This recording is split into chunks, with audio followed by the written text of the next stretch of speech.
Wings to Awakening by Thanissaro Bhikku from Access to Insight, Part 2, Section D. The Four Bases of Power. Idhi, the Pali word translated here as power, has so many meanings that no one English equivalent can do them all justice. Other equivalents that have been suggested include success, accomplishment, and prowess. In the context of the basis for power, however, the word specifically means the supranormal powers that can be developed through concentration, such as levitation, walking on water, clairaudience, clairvoyance, remembrance of past lives, the ability to read the minds of others, and the ending of mental affluence. In the Buddhist analysis, only the last of these powers is transcendent, that is, the ending of mental affluence. It is the only one absolutely necessary on the path to awakening. The others are optional and not always desirable. For an unawakened person might find the attainment of any one of them can cause supranormal greed, aversion, or delusion to arise in the mind. The texts record cases where even arahats not fully sensitive to the effects of what their actions might have on others display their powers in inappropriate contexts. This was why the Buddha forbade his monastic disciples from displaying their powers before the laity.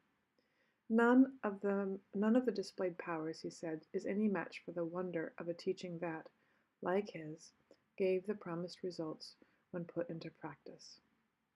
Still, there is no denying that some people acquire these powers in the course of their meditation, and they need guidance in how to use them properly so their powers can actually help rather than hinder their practice. This is the role that the standard formula for the basis of power play in the teachings. This shows how the mastery of any of the first 5 powers can be fit into the outline of frame of reference meditation, so that the prowess of mastery can lead to the 6th and most important power, the ending of affluence, thus resulting in release. I will reread the first 4 powers. So they are levitation, walking on water, clairaudience, clairvoyance, remembrance of past lives, and the ability to read the minds of others. All right, we go back to the text. The text explains the basis of power in 2 standard formula, brief and extended. The brief formula runs as follows, quote, "There is the case where a monk develops the base of power endowed with concentration founded on desire and the fabrication of exertion. He develops the base of power endowed with concentration founded on persistence, concentration founded on intent, concentration founded on discrimination, and the fabrications of exertion." One of the texts states that these formulae define the process whereby the bases of power are developed. Another states that they define bases of power themselves. The contradiction here can be resolved by noting that the first text defines the basis of power as, quote, "whatever practices lead to the attainment of power, the winning of power," unquote. Because these processes definitely lead to the attainment of power, they would count as at least part of the basis of power. The first text is probably alluding to the fact that there is more to the process, which is included in the extended formula discussed below. Each of these 4 bases has 3 counterparts: the, quote, "fabrication of exertion," unquote, which the texts equate with the 4 right exertions, concentration and the mental quality, desire, persistence, intent, or discrimination, on which the concentration is based. According to section 172, desire, persistence, and intent are present in all states of jhana. Thus the phrase, quote, "concentration based on desire," unquote, refers to a concentration in which all 3 qualities are present, but with desire dominant. We should note here that although the desire here is directed towards a state of concentration, which is a type of becoming, if that becoming is aimed at going beyond becoming, the desire shifts from a cause of stress to a part of the path to its ending.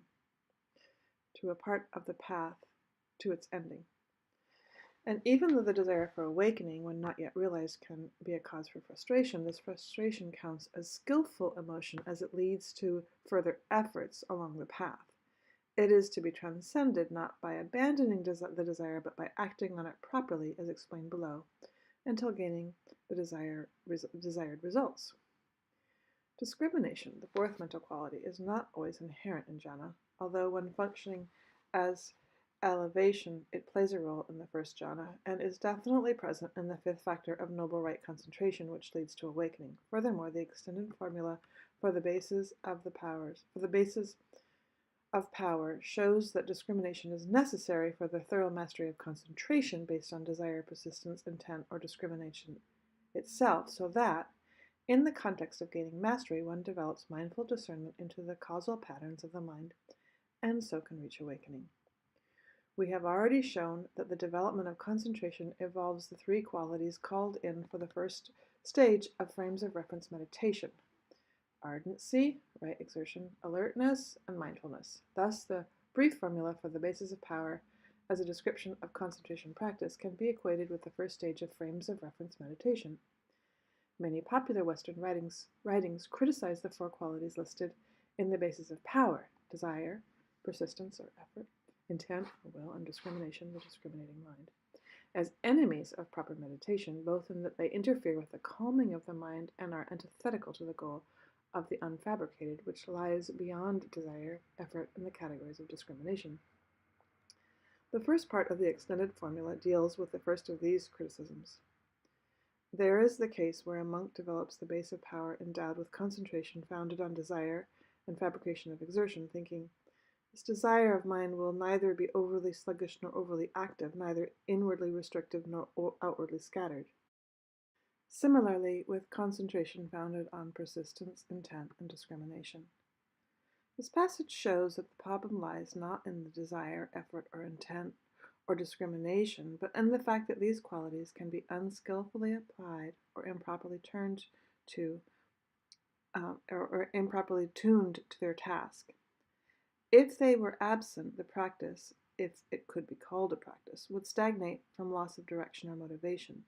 If they ran wild, they would interfere with mindful concentration.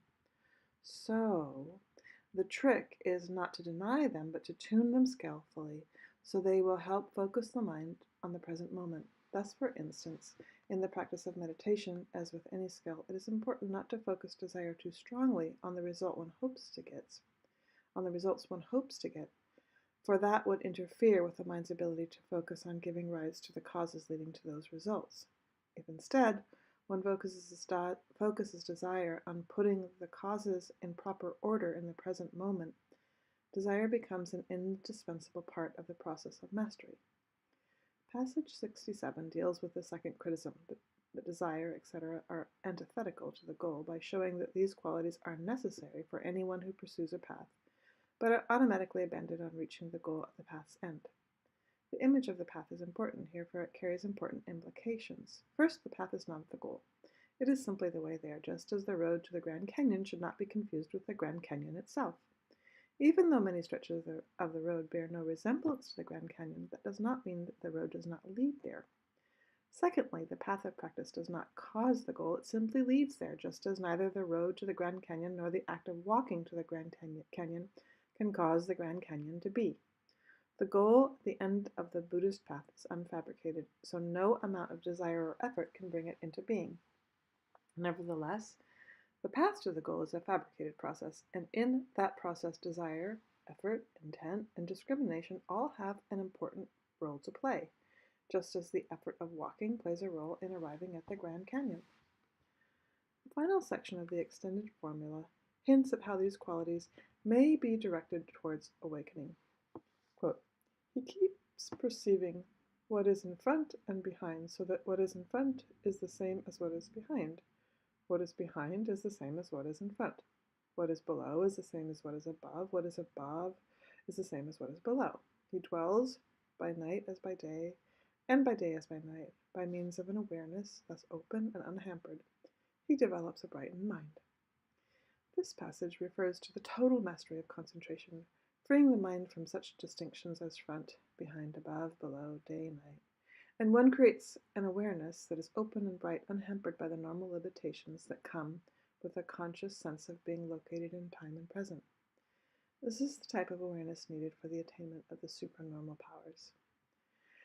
Many meditators tend to stop here, satisfied with their newfound powers, but the Buddha urges them to go forward. As section 161 shows, the full perfection of this type of awareness requires extreme sensitivity to the presence of mental defilements that might place subtle imitations on it. This process of sensitivity is nothing other than the second stage of frames of reference meditation, in which one focuses on the phenomenon of origination and passing away of mind's states that are limited, unlimited, concentrated, and unconcentrated, taking the brightness of one's awareness, the mind in and of itself, and as one's frame of reference. The next stage of practice is outlined in the passages that build on section 161. This passage, 167, shows that full mastery of power requires the abandoning even of the notion that I am the master of the power, or that my mind is concentrated. The proper attitude in the face of the power is to, quote, incline the mind to the deathless. Such an attitude, according to MN 102, involves simply noting what is present as present without fashioning anything further out of it. This is the third stage of frames of reference meditation, the entry into emptiness that simply notes, there is this. When this level of skillful determination is reached, the power has been fully mastered at the same time that the mind stands on the verge of non-fashioning and awakening. Because of their association with supernormal powers, the bases of power have generally been slighted in Western writings on Buddhism. If we count the 5 strengths as identical with the 5 facilities, the bases of power are the only set in the Wings to Awakening that has not yet been the subject of a book in the English language. The situation in Asia, however, is very different. There, the bases of power have been extrapolated from their specific context and are frequently cited as guides to success in general. In whatever task one may undertake directed towards worldly ends or towards the Dhamma, one must bring to bear the qualities of desire, persistence, intent, and discrimination, skillfully balanced with concentration and right exertion if one wants to succeed at one's task. Passages from the Pali Canon. Section 68. Monks. Whoever neglects these 4 bases of power neglects the noble path, going to the right end of stress. Whoever undertakes these 4 bases of power undertakes the noble path, going to the right ending of stress. Which 4? There is the case where a monk develops the base of power endowed with concentration founded on desire and fabrication of exertion. He develops the base of power endowed with concentration founded on persistence, concentration founded on intent, concentration founded on discrimination, and the fabrications of exertion. Whoever neglects these 4 bases of power neglects the noble path, going to the right end of stress. Whoever undertakes these 4 bases of power undertakes the noble path, going to the right end of stress. Section 64. Venerable Ananda. What, Venerable Sir, is power? What is the base of power? What is the development of the base of power? And what is the path of practice leading to the development of the base of power? The Buddha. There is the case, Ananda, where a monk wields manifold supernormal powers. Having been one, he becomes many. Having been many, he becomes one. He appears, he vanishes, he goes unimpeded through walls, ramparts, and mountains as if through space. He dives in and out of the earth as if it were water. He walks on water without sinking as if it were dry land. Sitting cross-legged, he flies through the air like a winged bird. With his hands he touches and strokes even the sun and moon, so mighty and powerful. He exercises influence with his body, even as far as the Brahma worlds. Just as a skillful those are my elbows on the table, not farting.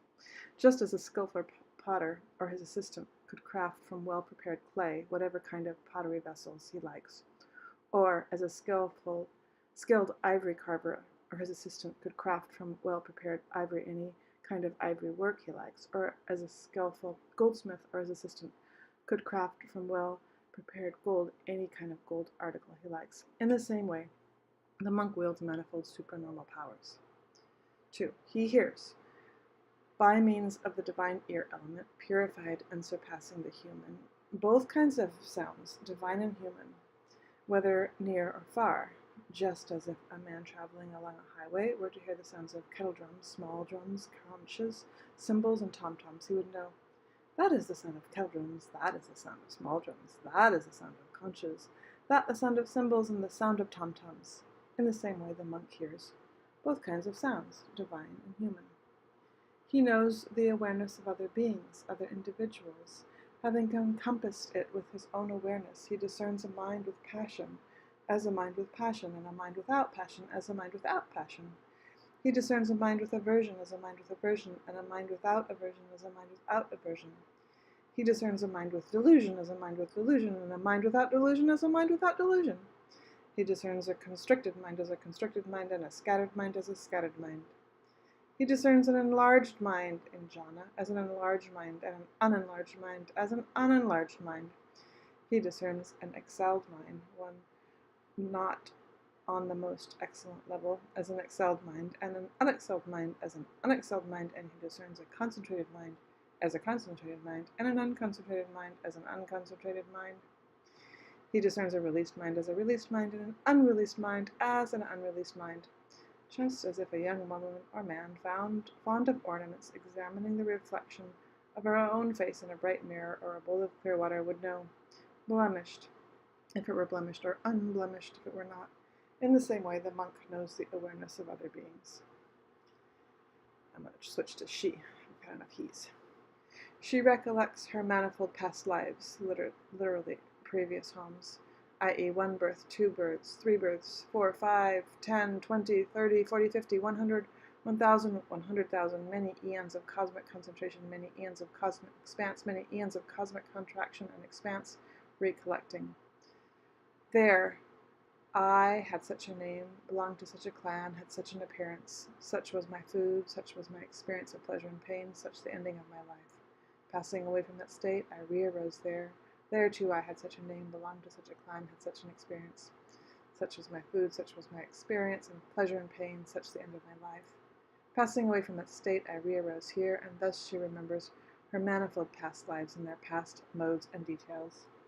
Just as if a woman were to go from her home village to another village, and then from that village to yet another village, and then from that village back to her home village, the thought would occur to her, I went from my home village to that village over there, and there I stood in such a way, and sat in such a way, and talked in such a way, and remained silent in such a way, and from that village I went to that village over there, and there I stood in such a way, and sat in such a way, and talked in such a way, and remained silent in such a way.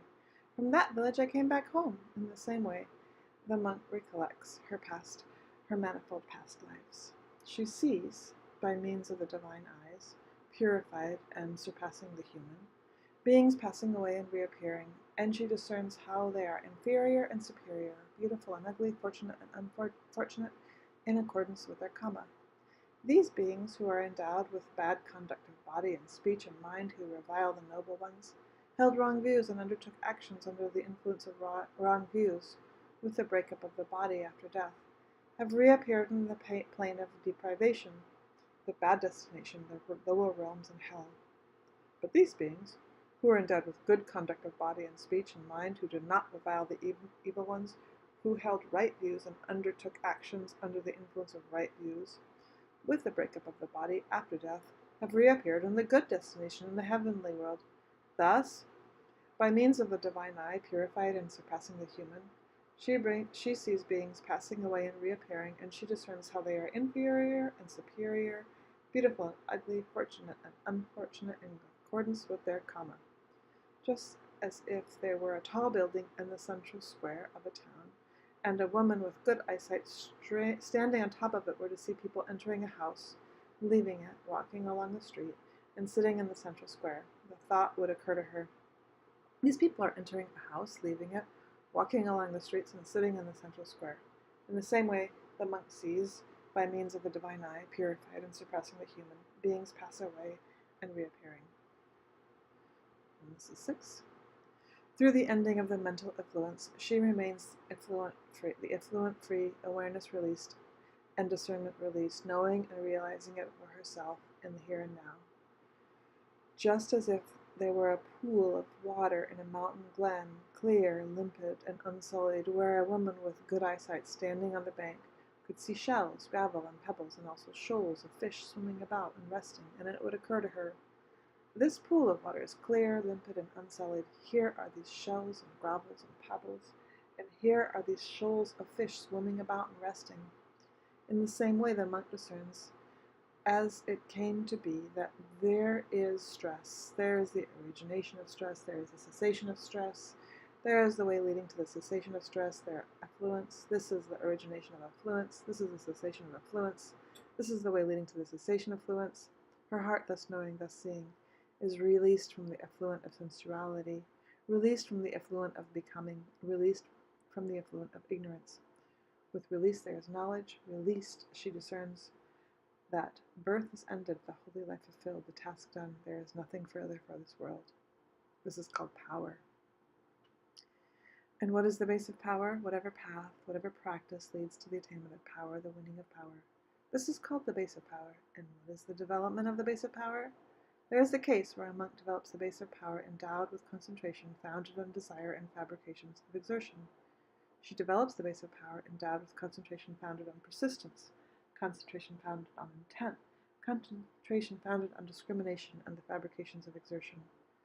This is called the development of the base of power.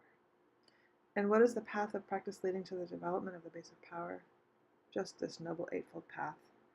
Right view, right resolve, right speech, right action, right livelihood, right effort, right mindfulness, and right concentration. This is called the path of practice leading to the development of the base of power. Reader's note, a stress means dukkha. All right, let's go to section 65. Section 65. If a monk attains concentration, attains the singleness of mind founded on desire, that is called concentration founded on desire. She generates desire, endeavors and arouses persistence, upholds and exerts her intent for the sake of the non-arising of evil, unskillful qualities that have not yet arisen, for the sake of abandoning of evil, unskillful qualities that have arisen, and for the sake of the arising of skillful qualities that have not yet risen, and for the maintenance, non-confusion, increase, plenitude, and development and culmination of skillful qualities that have arisen. These are called the fabrications of exertion. There is desire. This is concentration founded on desire. There are fabrications of exertion. This is called the base of power endowed with concentration founded on desire and the fabrications of exertion. If a monk attains concentration, attains singleness of mind founded on persistence, this is called concentration founded on persistence. If a monk attains concentration, attains singleness of mind founded on intent, that is called concentration founded on intent.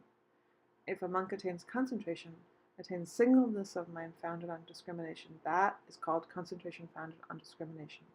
She generates desire, endeavors, arouses persistence, upholds and exerts her intent for the sake of the non-arising of evil, unskillful qualities that have not yet risen, for the sake of abandoning of evil, unskillful qualities that have arisen, for the sake of arising of skillful qualities that have not yet arisen, and for the maintenance, non-confusion, increase, plenitude, and development and culmination of skillful qualities that have arisen.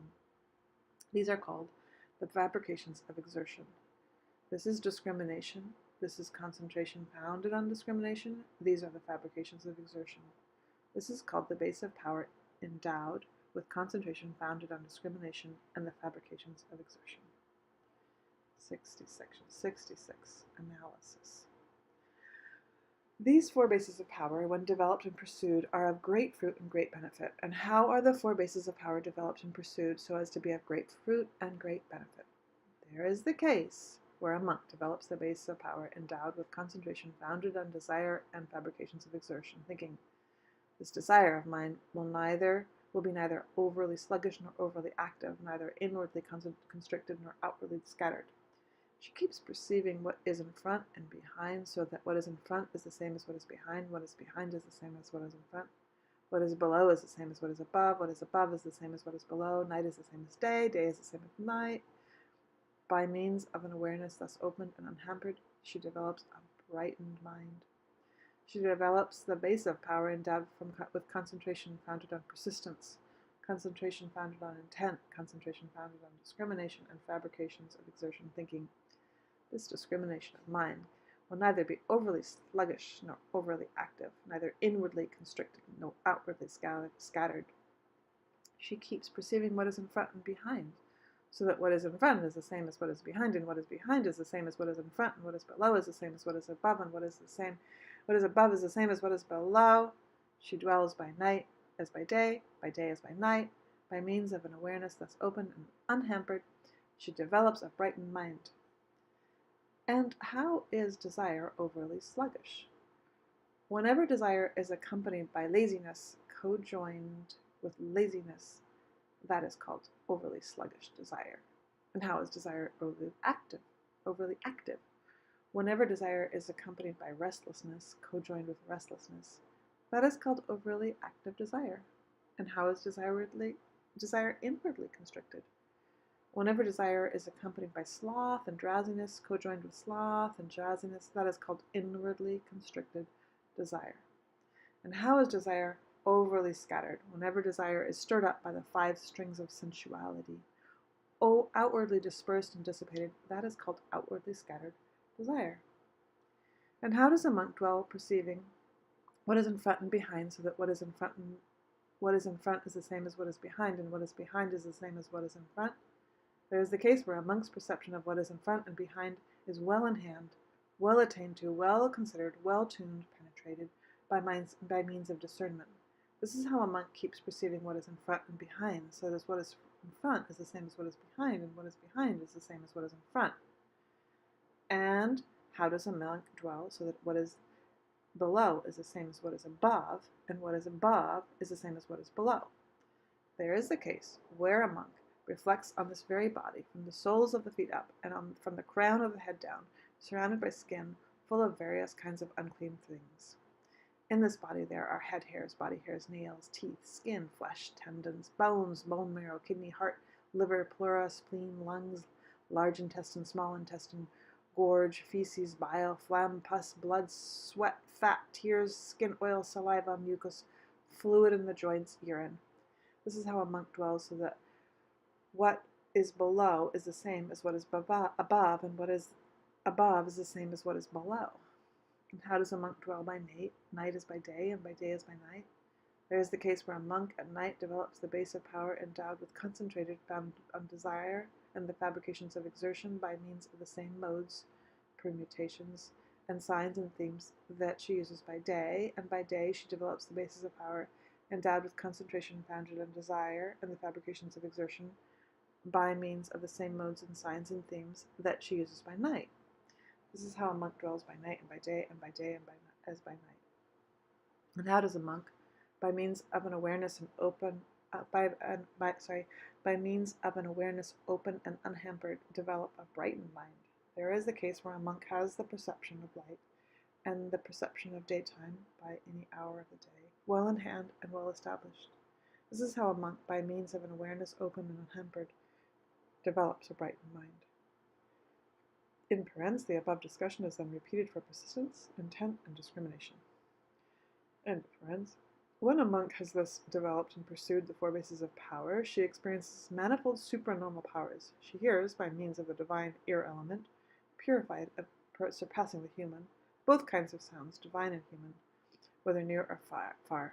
She knows the awareness of other beings, other individuals, having encompassed it with her own awareness.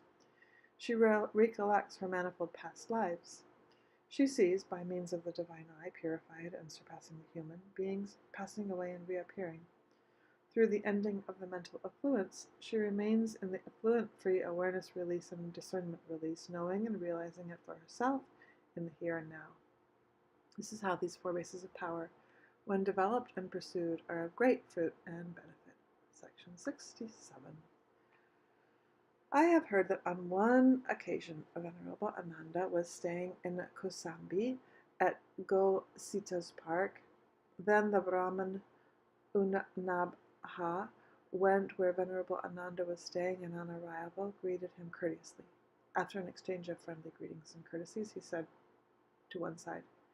As he was sitting there, he said to Venerable Ananda, Master Ananda, what is the aim of this holy life lived under the contemplative Gautama?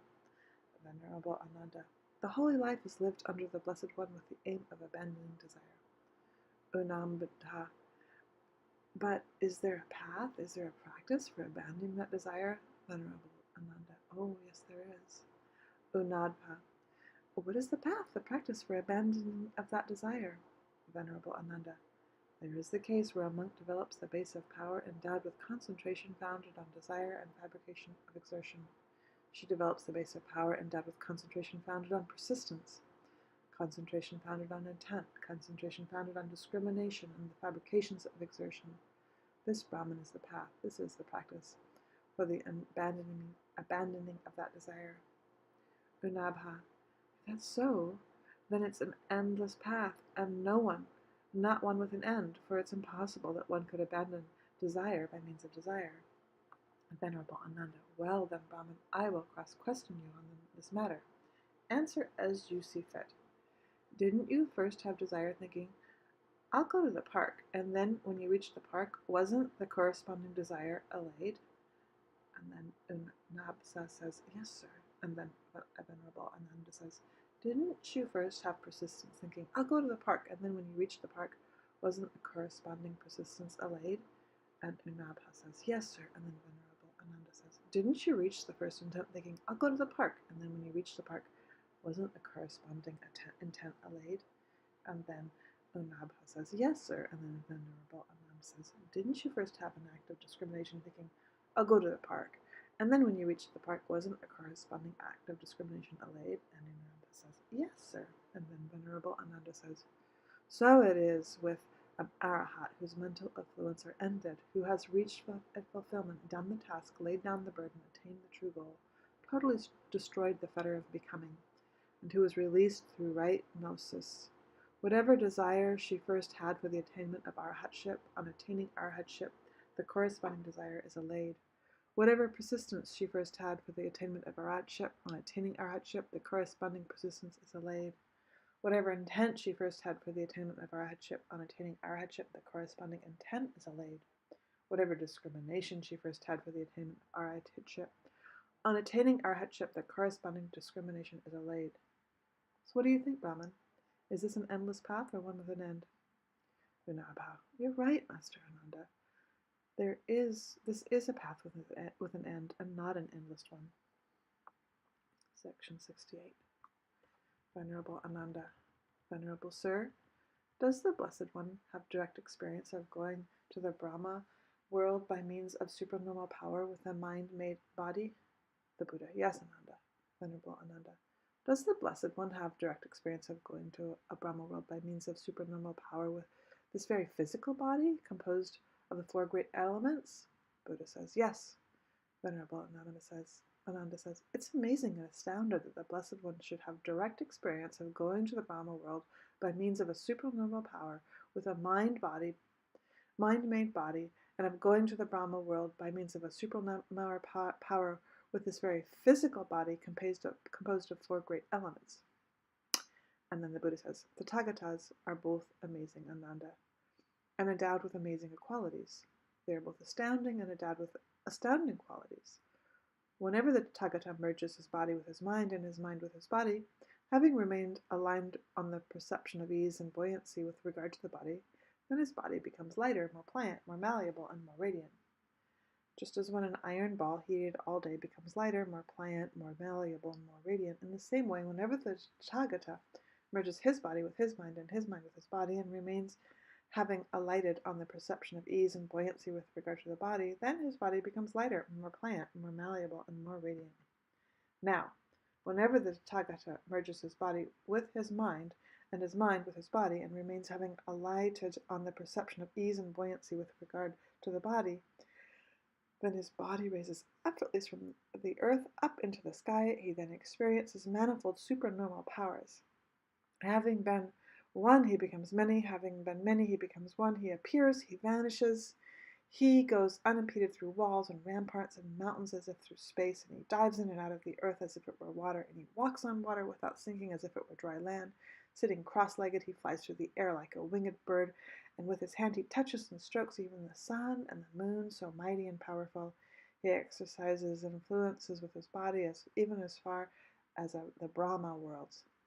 Just as a tuft of cottonseed or a ball of thistledown, lightly wafting by the wind, rises effortlessly from the earth up into the sky, in the same way, whenever the Tathagata concentrates his body and his mind and his mind in his body and remains having a lighter on the perception of ease and buoyancy, then his body rises effortlessly from the earth into the sky, and he then experiences manifold supernormal powers, even as far as the Brahma worlds. E. The five faculties. Indriya, the Pali word translated here as faculty, is connected with the name of the dominant Vedic god, Indra. Thus it carried connotations of dominance and control. Buddhist texts contain several lists of faculties, both physical and mental, but here the word denotes the list of 5 mental factors that must reach a state of dominance in the mind for awakening to occur. This set is one of the most comprehensive in the Wings to Awakening, as it covers all of the factors explicitly mentioned in the sets we have covered so far, and in addition lists conviction, which the other set imply but never specifically mention. This is why this set forms the framework for Part 3 of this book, in which all of the main factors of the Wings to Awakening will be discussed in detail. As we noted in Part 2a, the faculties in this set form a loop in the causal progression of the mind along the path as opposed to a holographic formula of the sets we have discussed so far. 2 of the faculties, the frames of reference and right exertion, we have covered in detail already. The other 3, conviction, concentration, and discernment, we will discuss in detail in Part 3. Here we will limit ourselves to some general observations about the set as a whole. In the causal loop depicted by 5 faculties, the emphasis is on how the elements of the concentration aggregate in the Noble Eightfold Path, right effort, right mindfulness, and right concentration, can lead the mind from a state of conviction to one of discernment. To borrow terminology from section 106, this is the process by which the mind goes from the preliminary level to the noble and transcendent level of right view. This set can also be regarded as a description of how conviction, when put into action, inherently leads through concentration aggregate to transcendent discernment. Passage 69 defines the faculty of conviction as the 4 factors of stream entry. Other passages define these 4 factors in 2 separate ways. 1, 70, listing the factors leading to stream entry, the other, 71, giving the factors that characterize the person who has already entered the stream. Both lists are relevant here, as the person working towards stream entry must act on conviction, while the person who has entered the stream is endowed with unwavering conviction that comes from the first glimpse of the deathless. In both cases, the factor of conviction has several dimensions: trust in the ability of wise people to know the ideal path of practice, belief in their teachings, and a willingness to put these teachings into practice. Western analysis of faith tend to separate these aspects of conviction, and some writers tend to decide which aspect is dominant in the Buddhist tradition. In practice, however, all 3 must work together, for in Buddhism, the object of conviction inherently involves all 3 at once.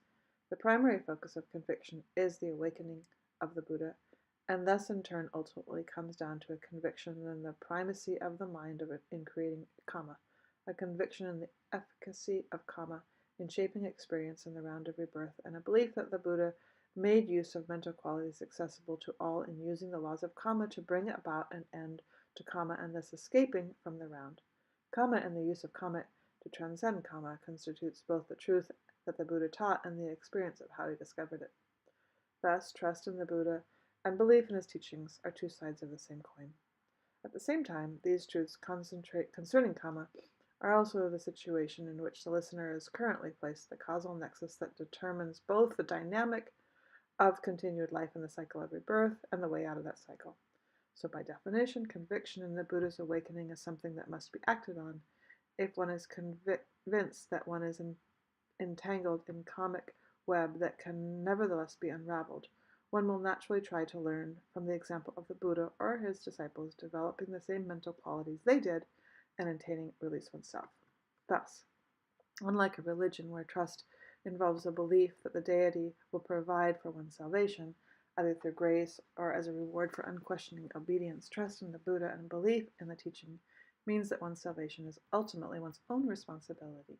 In this way, trust, belief, and a willingness to act are inseparably combined. This is why conviction, the first member of the set of the 5 faculties, leads naturally to persistence, the second. Persistence here is equal to right exertion, which develops mindfulness as the most essential skillful quality in the mind.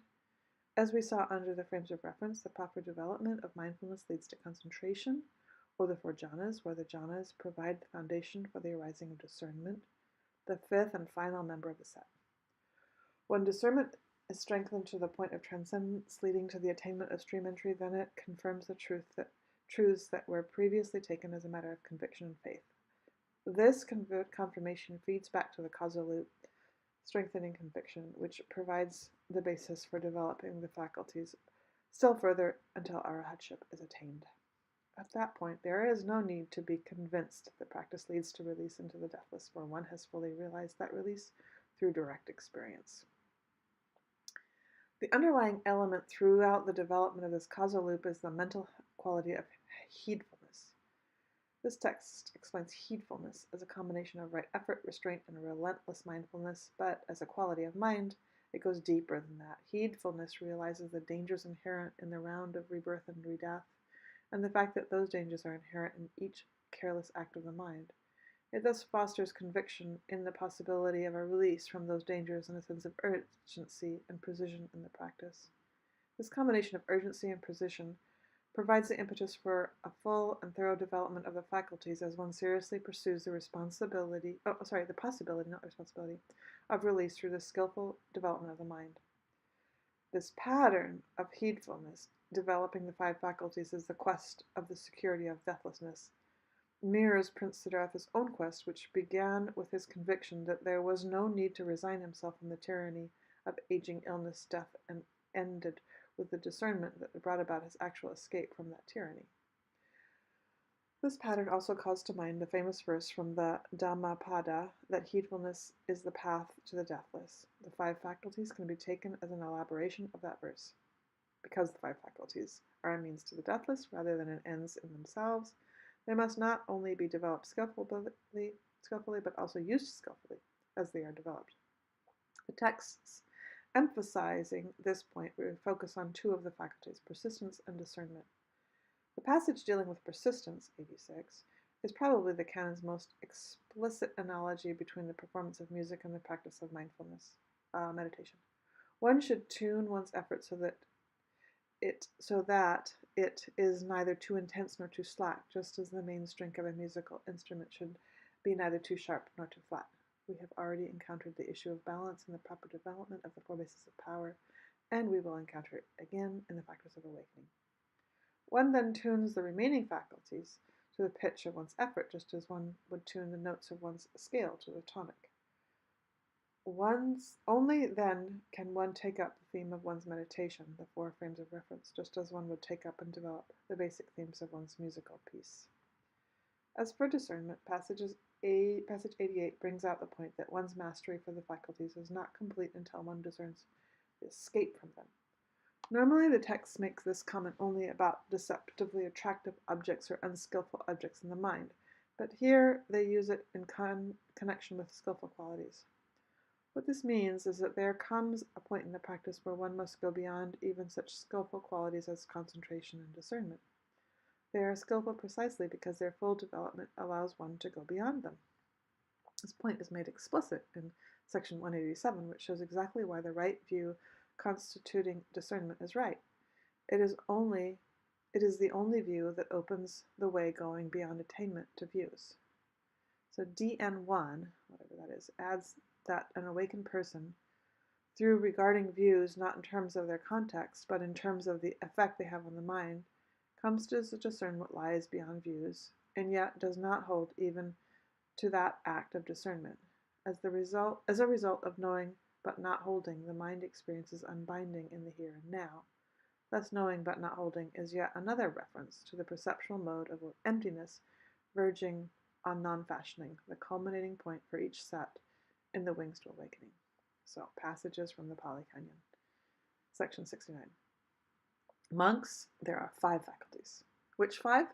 The faculty of conviction, the faculty of persistence, the faculty of mindfulness, the faculty of concentration, and the faculty of discernment. Now, where is the faculty of conviction to be seen? In the 4 factors of stream entry. Where is the faculty of persistence to be seen? In the 4 right exertions. Where is the faculty of mindfulness to be seen? In the 4 frames of reference. Where is the faculty of concentration to be seen? In the 4 jhanas. Where is the faculty of discernment to be seen? In the 4 noble truths. Section 70. Factors of stream entry. Association with good people is a factor of stream entry. Listening to the true Dhamma is a factor of stream entry. Appropriate attention is a factor of stream entry. Practice in accordance with the Dhamma is a factor of stream entry. Section 71. Now, with what four factors of stream entry is the disciple of the Noble Ones endowed? There is the case where the disciple of the Noble Ones is endowed with verified confidence in the Awakened One. Indeed, the Blessed One is worthy and rightly self-awakened, consummate in knowledge and conduct, well gone, and expert with regard to the world, unexcelled as a trainer for those people fit to be tamed, the teacher of divine and human beings, awakened and blessed. He is endowed with verified confidence in the Dhamma. The Dhamma is well expounded by the Blessed One, to be seen here and now, timeless and inviting verification, pertinent and to be realized by the wise for themselves. She is endowed with verified confidence in the Sangha of the Blessed One's disciples, who have practiced well, who have practiced straightforwardly, who have practiced methodically, who have practiced masterfully. In other words, the four types of noble disciples, when taken as pairs, the 8 when taken as individual types, they are the Sangha of the Blessed One's disciples, worthy of gifts, worthy of hospitality, worthy of offerings, worthy of respect, the incomparable field of merit of the world.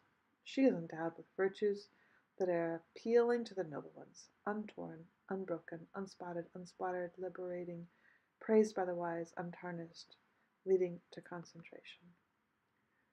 Section 72, Analysis. And what is the faculty of concentration? There is the case where a monk, a disciple of the Noble Ones, has conviction, is convinced of the Tathagata's awakening. Indeed, the Blessed One is worthy and rightly self-awakened, consummate in knowing and conduct, well gone and expert with regard to the world, unexcelled as a trainer for those people fit to be tamed, the teacher of divine and human beings, awakened and blessed. This, monks, is called the faculty of conviction. And what is the faculty of persistence? There is the case where a monk, a disciple of the Noble Ones, keeps her persistence aroused for abandoning unskillful mental qualities and taking on skillful mental qualities. She is steadfast, solid in her efforts, not shirking her duties with regard to skillful mental qualities.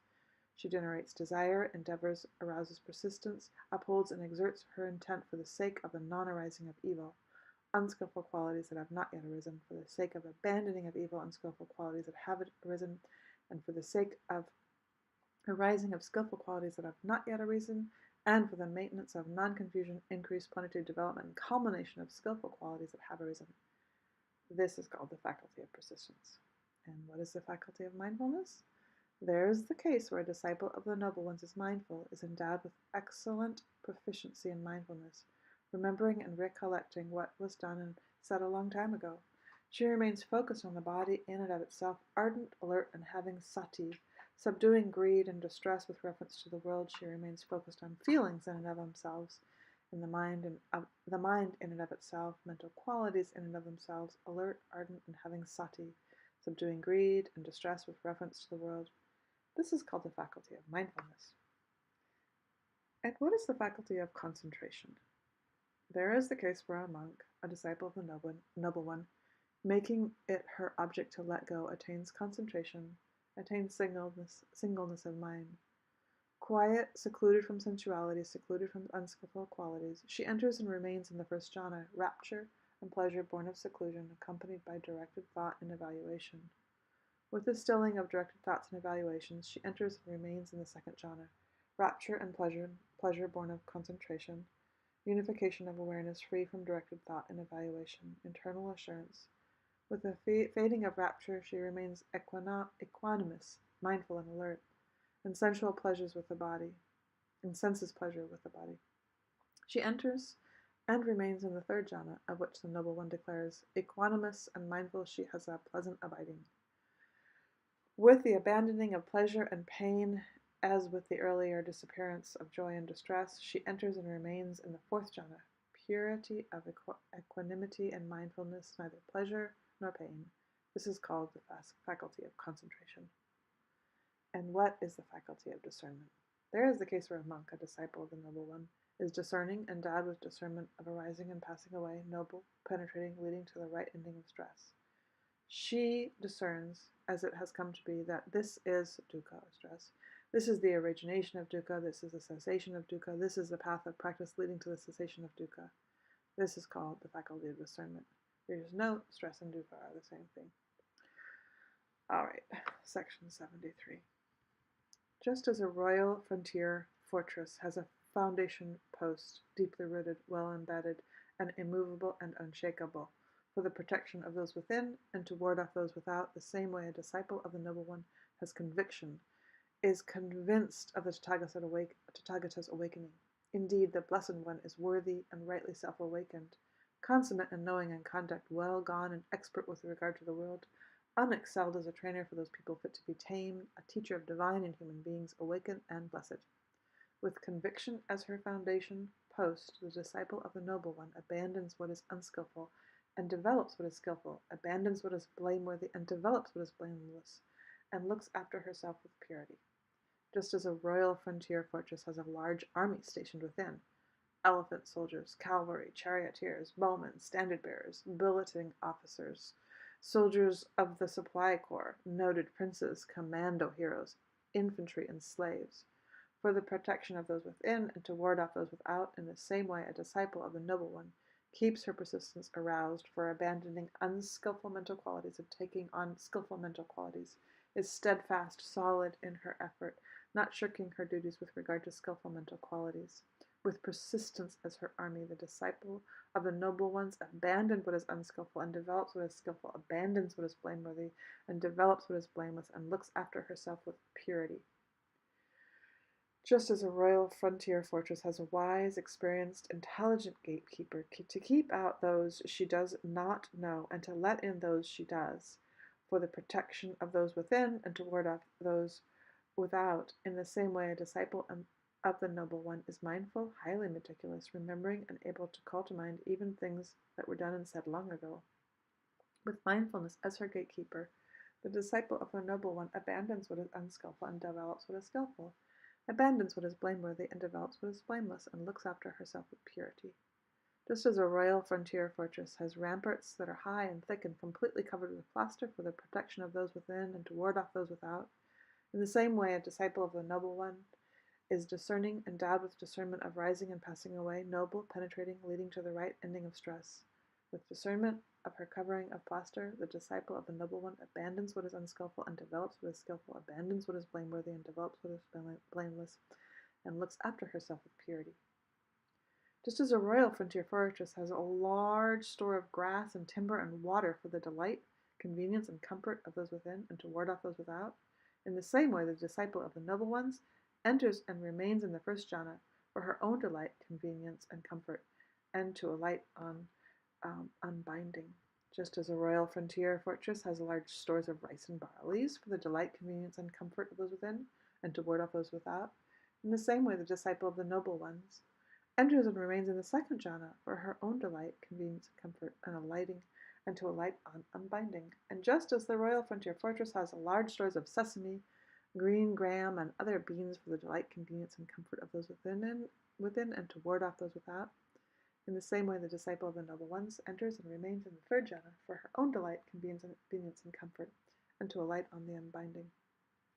And just as a royal frontier fortress has large stores of tonics, ghee, fresh butter, oil, honey, molasses, and salt, for the delight, convenience, and comfort of those within, and to ward off those without, in the same way the disciple of the Noble Ones enters and remains in the fourth jhana for her own delight, convenience, and comfort, and to alight on unbinding.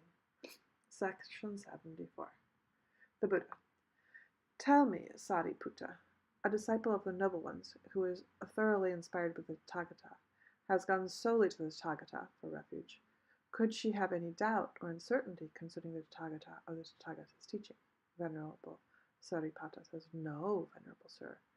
With a disciple of the Noble Ones, who has conviction, it may be experienced that she will keep her persistence aroused for abandoning unskillful mental qualities and for taking on skillful mental qualities, that she will be steadfast, solid in her efforts, not shirking her duties with regard to skillful mental qualities. Whatever persistence she has is her faculty of persistence. With a disciple of the Noble Ones who has conviction and who is resolute and persistent, it may be experienced that she will be mindful, highly meticulous, remembering, and able to call to mind even things that were done and said long ago. Whatever mindfulness she has is her faculty of mindfulness. What a disciple of the Noble Ones who has conviction, who is resolute and persistent, and in whose mindfulness is established or tuned. It may be experienced that, making it her object to let go, she will attain concentration and singleness of mind. Whatever concentration she has is her faculty of concentration. With a disciple of the noble ones who has conviction, who is resolute and persistent, and whose mindfulness is established, and whose mind is rightly concentrated, it may be expected that she will discern. From an inconceivable beginnings comes transmigration. At the beginning point, a beginning point is not evident, though beings hindered by ignorance and fettered by craving are transmigrated and wandering on. The total fading and cessation of ignorance of this mass of darkness is this peaceful, exquisite state, the resolution of all fabrications, the relinquishment of all acquisitions, the ending of all craving, dispassion, cessation, unbinding. Whatever discernment she has is her faculty of discernment. And so this convicted disciple of the noble ones, thus striving again and again, recollecting again and again, concentrating her mind again and again, discerning again and again, becomes thoroughly convinced.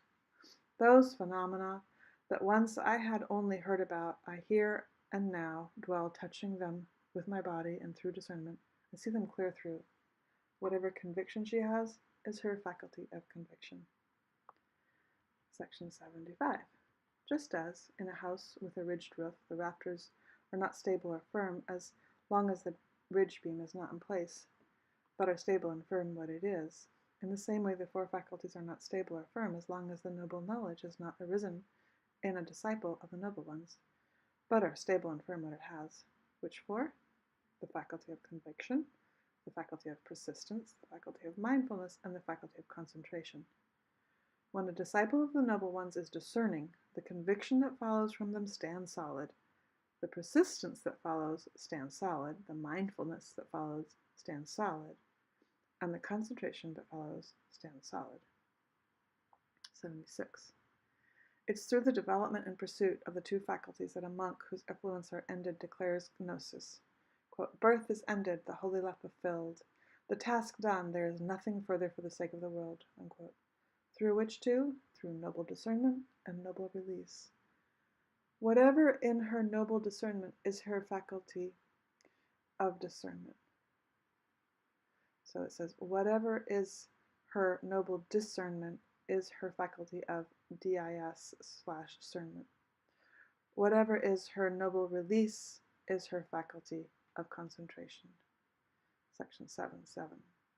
Just as of all scented woods, red sandalwood is reckoned the chief, even so all the mental qualities that are wings to self-awakening, the faculty of discernment is reckoned the chief in terms of leading to awakening. And what are the mental faculties that are wings to awakening? Wings to self-awakening?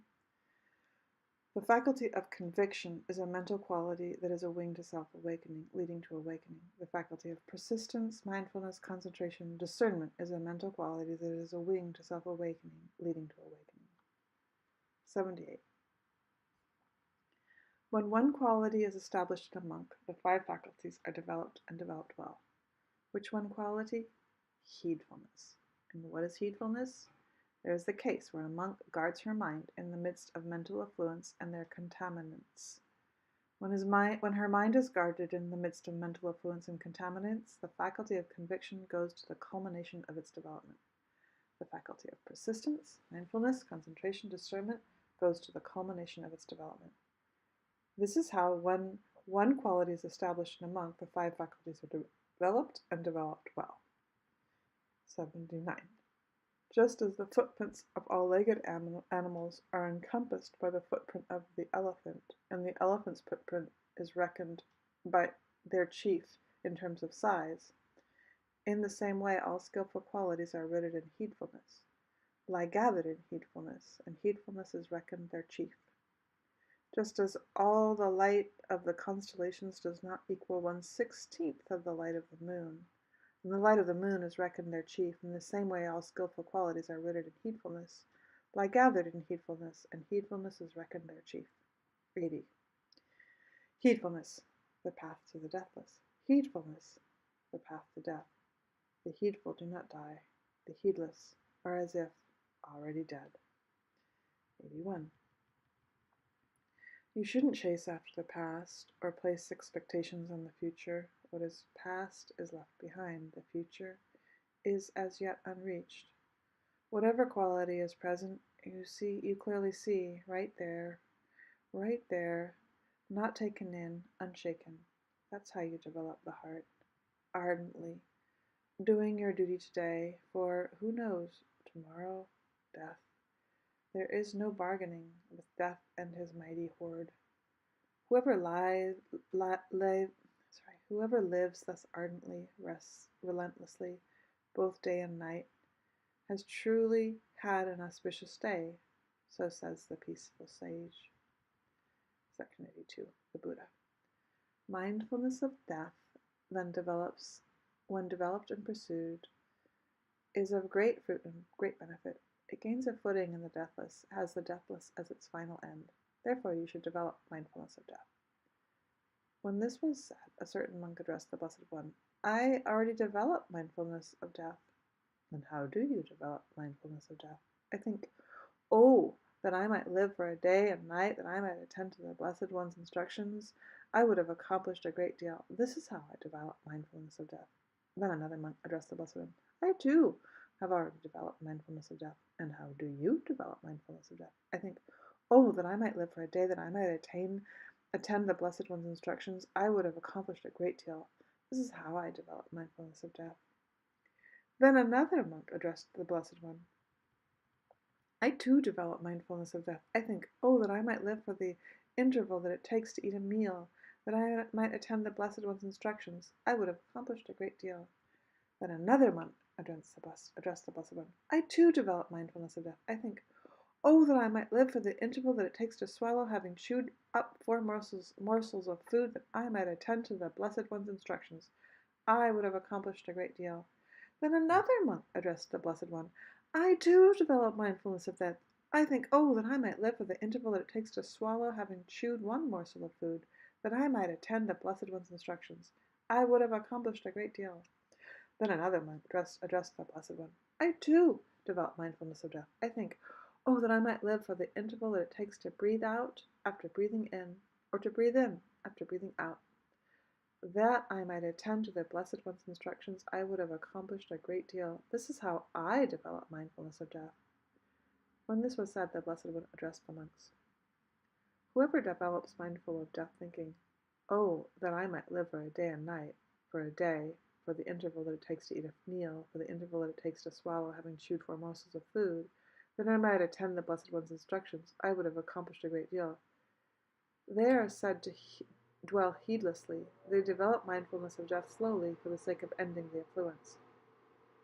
But whoever develops mindfulness of death thinking, oh, that I might live for the interval that it takes to swallow, having chewed up 1 morsel of food, for the interval that it takes to breathe out, having breathed in, to breathe in after breathing out, that I might attend to the Blessed One's instructions, I would have accomplished a great deal. They are said to dwell heedfully. They develop mindfulness of death acutely for the sake of ending the affluence. Therefore you should train yourselves. We will dwell heedfully. We will develop mindfulness of death acutely for the sake of ending the affluence. This is how you should train yourself.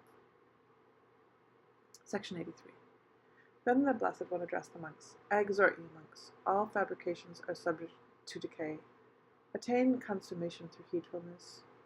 Those were the Tathagata's last words. Section 84. There are 4 modes of practice, which 4: painful practice with slow intuition, painful practice with quick intuition, pleasant practice with slow intuition, and pleasant practice with quick intuition. And what is painful practice with slow intuition?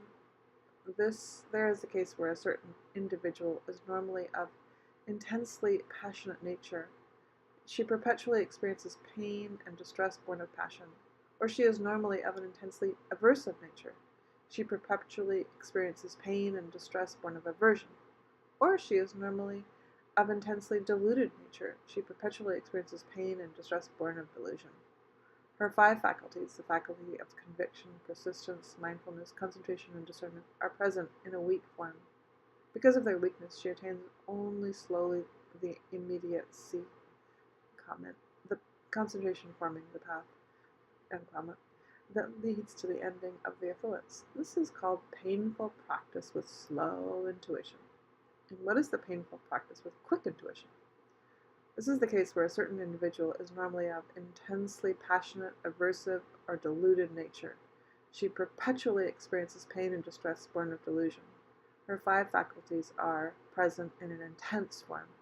Because of their intensity, she attains quickly the immediacy that leads to the ending of the affluence. This is called painful practice with quick intuition. And what is the pleasant practice with slow intuition? This is the case where a certain individual is normally not of an intensely passionate nature. She does not perpetually experience pain and distress born of passion, or she is normally not of an intensely aversive nature, normally not of an intensely deluded nature. She does not perpetually experience pain and distress born of delusion. Her 5 faculties are present in a weak form. Because of their weakness, she attains only slowly the immediacy that leads to the ending of the affluence. This is called pleasant practice with slow intuition. And what is the practice with quick intuition? This is the case where a certain individual is normally not of an intensely passionate nature, normally not of an intensely aversive nature, normally not of an intensely deluded nature. She does not perpetually experience pain and distress born of delusion. Her 5 faculties are present in an intense form, and because of their intensity, she attains quickly the immediacy that leads to the ending of the affluence. This is called pleasant practice with quick intuition. 85. There are 4 modes of practice. Which 4? Painful practice with slow intuition, painful practice with quick intuition, pleasant practice with slow intuition, and pleasant practice with quick intuition. And what is the painful practice with slow intuition? There is the case where a monk remains focused on unattractiveness with regard to the body, percipient of loathsomeness with regard to food, percipient of non-delight with regard to the entire world, and focused on inconstancy with regard to all fabrications. The perception of death is well established in her. She dwells in dependence on these 5 strengths of a learner: strength of conviction, strength of shame, strength of compunction, strength of perseverance, and strength of discernment. But her 5 faculties appear weakly. Because of their weakness, she attains only slowly the immediacy that leads to the ending of the affluence. This is called painful practice with slow intuition. And what is the practice with quick intuition? This is the case where a monk remains focused on unattractiveness with regard to the body, focused on inconstancy with regard to all fabrications. The perception of death is well established within her. She dwells in dependence on the 5 strengths of a learner, and her 5 faculties are present in an intense form. Because of their intensity, she attains quickly the immediacy that leads to the ending of the affluence. This is called painful practice with quick intuition. And what is pleasant practice with slow intuition? This is the case where a monk enters and remains in the 1st jhana, the 2nd jhana, the 3rd jhana, the 4th jhana. She dwells in dependence on the 5 strengths of the learner, but her 5 faculties are present in a weak form, and because of their weakness, she attains only slowly the immediacy that leads to the ending of the affluence. This is called pleasant practice with slow intuition. And what is the practice with quick intuition? This is the case where a monk enters and remains in the 1st jhana, the 2nd jhana, the 3rd jhana, the 4th jhana. She dwells in dependence on the 5 strengths of the learner, and her 5 faculties are present in an intense form. Because of their intensity, she attains quickly the immediacy that leads to the ending of the affluence. This is called pleasant practice with quick intuition. These are the 4 modes of practice. Section 86. As Venerable Sona was meditating in seclusion after doing walking meditation until the skin of his soles was split and bleeding, this train of thought arose in his awareness. O the Blessed One's disciples, who have aroused their persistence, I am one, but my mind is not released from the affluence through lack of clinging sustenance. Now my family has enough wealth that it would be possible to enjoy wealth and make merit. What if I were to disavow the training, return to the lower life, and enjoy wealth and make merit? Then the Blessed One, as soon as he perceived through his awareness the train of thought in Venerable Sona's awareness, as a strong man might extend his flexed arm or flex his extended arm, disappeared from Mount Vulture Peak, appeared in the cool woods right in front of Venerable Sona, and sat down on a prepared seat. Venerable Sona, after bowing down to the Blessed One, sat down to one side. As he was sitting there, the Blessed One said to him, "Just now, as you were meditating in seclusion, didn't this train of thought appear in your awareness?" Of the Blessed One's disciples who have aroused their persistence, I am one, but my mind is not released from the fluence. What if I were to disavow the training and return to the lower life and enjoy wealth and make merit? Yes, Lord. Now what do you think, Sona? Before you were a house dweller, were you skilled at playing the vina? Yes, Lord. And were the strings of your vina too taut, and was your vina in tune? And when the strings of your vina was too taut, was your vina in tune and playable? No, Lord. And when the strings of your vina were too loose, was your vina in tune and playable? No, Lord. And when the strings of your vina were neither too taut nor too loose, but tuned, literally established, to be right on pitch, was your vina in tune and playable? Yes, Lord. In the same way, Sona, aroused persistence leads to restlessness. Overly slack persistence leads to laziness. Thus, you should determine the right pitch for your persistence, attune, penetrate, or ferret out the pitch of the 5 faculties to that, and there pick up your theme. Yes, Lord, Venerable Sona answered the Blessed One. Then, having given this exhortation to Venerable Sona, the Blessed One, as a strong man might extend his flexed arm or flex his extended arm, disappeared from the cool wood and reappeared on Mount Vulture Peak. So after that, Venerable Sona determined the right pitch for his persistence, attuned the pitch of the 5 faculties to that, and there picked up his theme. Dwelling alone, secluded, heedful, ardent, and resolute, he in no long time reached and remained in the supreme goal of the holy life for which clansmen rightly go forth from home into homelessness, knowing and realizing it for himself in the here and now. He knew birth is ended, the holy life fulfilled, the task done. There is nothing further for the sake of the world. And thus Venerable Sona became another one of the Arahats. Section 87. There is a manner of reckoning whereby a monk who is a learner, standing at the level of a learner, can discern that I am a learner, whereby a monk who is an adept, an arahat, standing at the level of an adept, can discern I am an adept. There is the case where a monk who is a learner, she discerns, as it has come to be, that this is dukkha, this is the origination of dukkha, this is the cessation of dukkha. This is the path of practice leading to the cessation of dukkha. This is a manner of reckoning whereby a monk who is a learner, standing at the level of a learner, can discern that I am a learner. Furthermore, the monk who is a learner reflects, is there outside of this doctrine and discipline any contemplative or Brahma who teaches the true, genuine, and accurate Dhamma like the Blessed One? And she discerns, no, there is no contemplative Brahma outside of this doctrine and discipline who teaches the true and genuine and accurate Dhamma like the Blessed One. This, too, is a manner of reckoning whereby a monk who is a learner, standing at the level of a learner, can discern I am a learner. Furthermore, the monk who is a learner discerns the 5 faculties, the faculty of conviction, persistence, mindfulness, concentration, discernment. She sees, having penetrated it with discernment, what their destiny, excellence, rewards, and consummation are, for she does not dwell touching them within her body. This, too, is a manner of reckoning whereby a monk who is a learner, standing at the level of a learner, can discern, I am a learner. And what is the manner of reckoning whereby a monk who is adept, standing at the level of adept, can discern that I am an adept? There is the case where a monk who is an adept discerns the 5 faculties, the faculty of conviction, persistence, mindfulness, concentration, discernment. She sees, having penetrated it with discernment, that their destiny, excellence, rewards, and consummation are, and she dwells touching them in her body. There is a manner of reckoning whereby a monk who is an adept, standing at the level of an adept, can discern I am an adept. Furthermore, the monk who is an adept discerns the 6 sense faculties.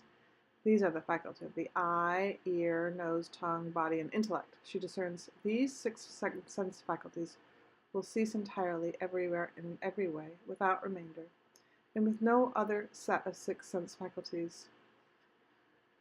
No other set of 6 sense faculties will arise anywhere or in any way. This, too, is a manner of reckoning whereby a monk who is an adept, standing at the level of an adept, can discern, I am an adept. 88. When a disciple of the noble ones discerns, as they have come to be, the origination, the disappearance, the allure, the drawbacks, and the emancipation from these 5 faculties, she is called as a disciple of the noble one who has attained the stream. No, not subject to perdition, certain, destined for self-awakening. Thus, having discerned as they come to be the origination, the disappearance, the allure, the drawbacks, and the emancipation from these 5 faculties, she is released from clinging sustenance. She is called an arahat. 89. The Buddha. Sariputta, do you take it on conviction that the faculty of conviction, when developed and pursued, gains a footing in the deathless, has the deathless as its goal and consummation? Do you take it on conviction that the faculty of persistence, of mindfulness, of concentration, of discernment, when developed and pursued, gains a footing in the deathless, has the deathless as its goal and consummation? Venerable Sariputta, it's not that I take it on conviction in the Blessed One that the faculty of conviction, persistence, mindfulness, concentration, discernment, when developed and pursued, gains a footing in the deathless, has the deathless as its goal and consummation. Those who have not known, seen, penetrated, realized, or attained it by means of discernment would have to take it on conviction in others that the faculty of conviction, discernment, has the deathless as its goal and consummation. Whereas those who have known, seen, penetrated, and realized, attained it by means of discernment would have no doubt or uncertainty that the faculty of conviction, discernment, etc., has the deathless as its goal and consummation. And as for me, I have seen, I have known, penetrated, realized, and attained it by means of discernment. I have no doubt or uncertainty that the faculty of conviction, discernment, has the deathless as its goal and consummation. Part F, the 5 strengths. Section 90. There are these 5 strengths. Which 5? Strength of conviction, strength of persistence, strength of mindfulness, strength of concentration, and strength of discernment. These are the 5 strengths. Just as the river Ganges flows to the east, slopes to the east, inclines to the east, in the same way when a monk develops and pursues the 5 strengths, she flows to unbinding, slopes to unbinding, inclines to unbinding. And how is it when a monk develops and pursues the 5 strengths, she flows, slopes, inclines to unbinding? There is the case where a monk develops strength of conviction dependent on seclusion, dependent on dispassion, dependent on cessation, resulting in letting go. She develops strength of persistence, mindfulness, concentration, discernment, dependent on seclusion, dispassion, cessation, resulting in letting go. This is how a monk, when developing and pursuing the 5 strengths, flows, slopes, inclines to unbinding. Section 91. There is a manner of reckoning whereby the 5 faculties are the same as the 5 strengths, and the 5 strengths are the same as the 5 faculties. And what is that method?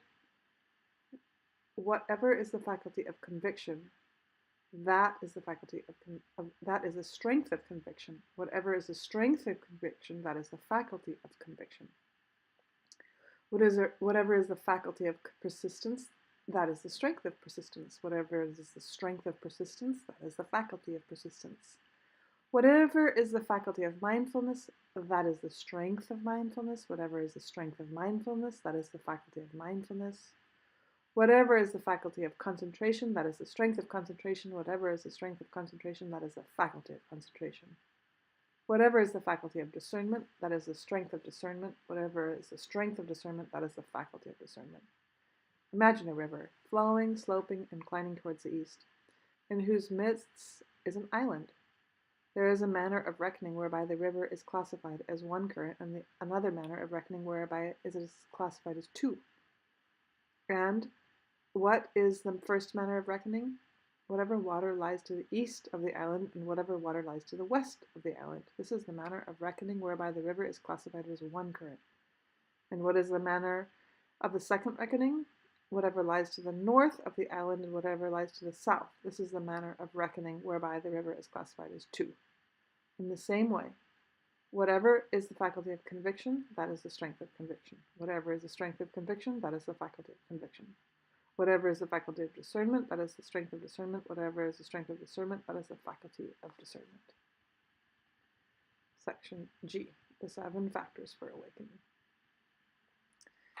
The 7 factors for awakening, Bojhanga,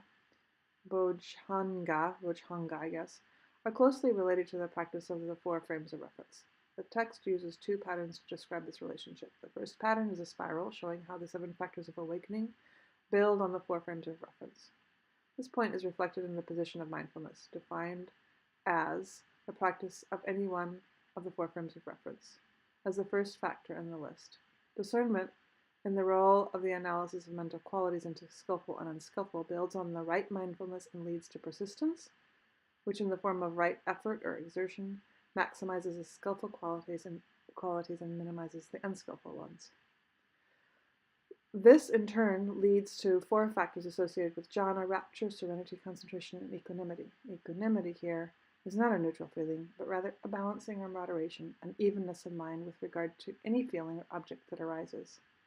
It is identical with the equanimity in the 4th jhana, and with the inherent equanimity of the 5th factor of the 5-factored noble concentration, which can develop out of any 4 jhanas. As such, it can lead to either great mastery in meditation, as the purity of mindfulness that accomplishes the 4th jhana provides the basis for even more precise analysis of qualities, thus allowing the causal loop to spiral to a higher level, or to the state of non-fashioning that opens to awakening. Abhidhamma texts seem to contradict the point that equanimity feeds back into mindfulness in this way, for they maintain that the factors for awakening are transcendent, in other words, that they come into play only as one reaches the point of awakening, whereas no temporal feedback would take place. This discourse, however, shows that the factors for awakening can function in the development of mundane concentration as well. Passage 96 shows that how the feeling of the factors for awakening is needed to starve the hindrances, mental qualities that have to be suppressed before mundane concentration can be attained. Passage 98 shows how the factors functioning and developing the 4 attitudes can lead to awareness release, a mundane form of release, and indicates the highest state to which those attitudes can lead for one who has penetrated no higher, i.e., who has attained none of the transcendent levels. These passages demonstrate that the factors for awakening can function on the level of mundane jhana in addition to the level of the verge of awakening. Thus, equanimity as a factor for awakening on the mundane plane can feed back into the process of meditation, proving a steady basis for more continuous mindfulness and clear analysis of mental qualities until all the factors of the list ripen to transcendence. The second pattern for describing the relationship between the factors for awakening and the 4 frames of reference is more holographic. As we have already noted, all the factors in this list are all implicit in the approach stage of frames of reference meditation. The texts themselves make this point by saying that the development of any one of the frames of reference brings the factors for awakening to the culmination of their development. The differences between these 2 patterns, a spiraling sequence building on the 4 frames of reference and a holographic formula implicit in the frames of reference, is largely one of emphasis. As the dual nature of that conditionality indicates, with mental factors building on one another over time and strengthening one another in the present, both aspects act together in actual practice. Viewed as a spiraling sequence, the factors for awakening offer some interesting contrasts to the 5 faculties. Both sets depict one of the causal loops in the skillful development of the mind, but here the emphasis is not on how mindfulness and concentration help to develop discernment, but how mindfulness and discernment help to develop concentration. This different dynamic is reflected in the mental qualities that act as underlying agents in the development of each set. As we have seen, 2-3, heedfulness underlies the development of the faculties. It grows from a sense of conviction in the principle of karma into members of the concentration aggregates, right effort and right mindfulness, in the Noble Eightfold Path. In the case of the factors for awakening, appropriate attention is what underlies the development of every element in the set. It grows from a component factor of conviction into a member of the discernment aggregate right view. Thus, in each set, the agent underlying its development reflects the intermediate members of the set in their role of fostering the final member. A closer look at the topic of appropriate attention will show how the processes of discernment can foster concentration to the point where both issue in awakening. Because this topic is so central to the practice, we will have to treat it in detail. The appropriate attention, yaniso manasikara, can also be rendered wise reflection, the proper approach, or a systematic attention. It is essentially the basic insight that enables one to see which issues are worth paying attention to and which ones should be ignored. Passages 51 gives what is probably the best depiction of this process. The meditator ignores questions that lead to the proliferation of mental affluence and pays attention to questions that help weaken them.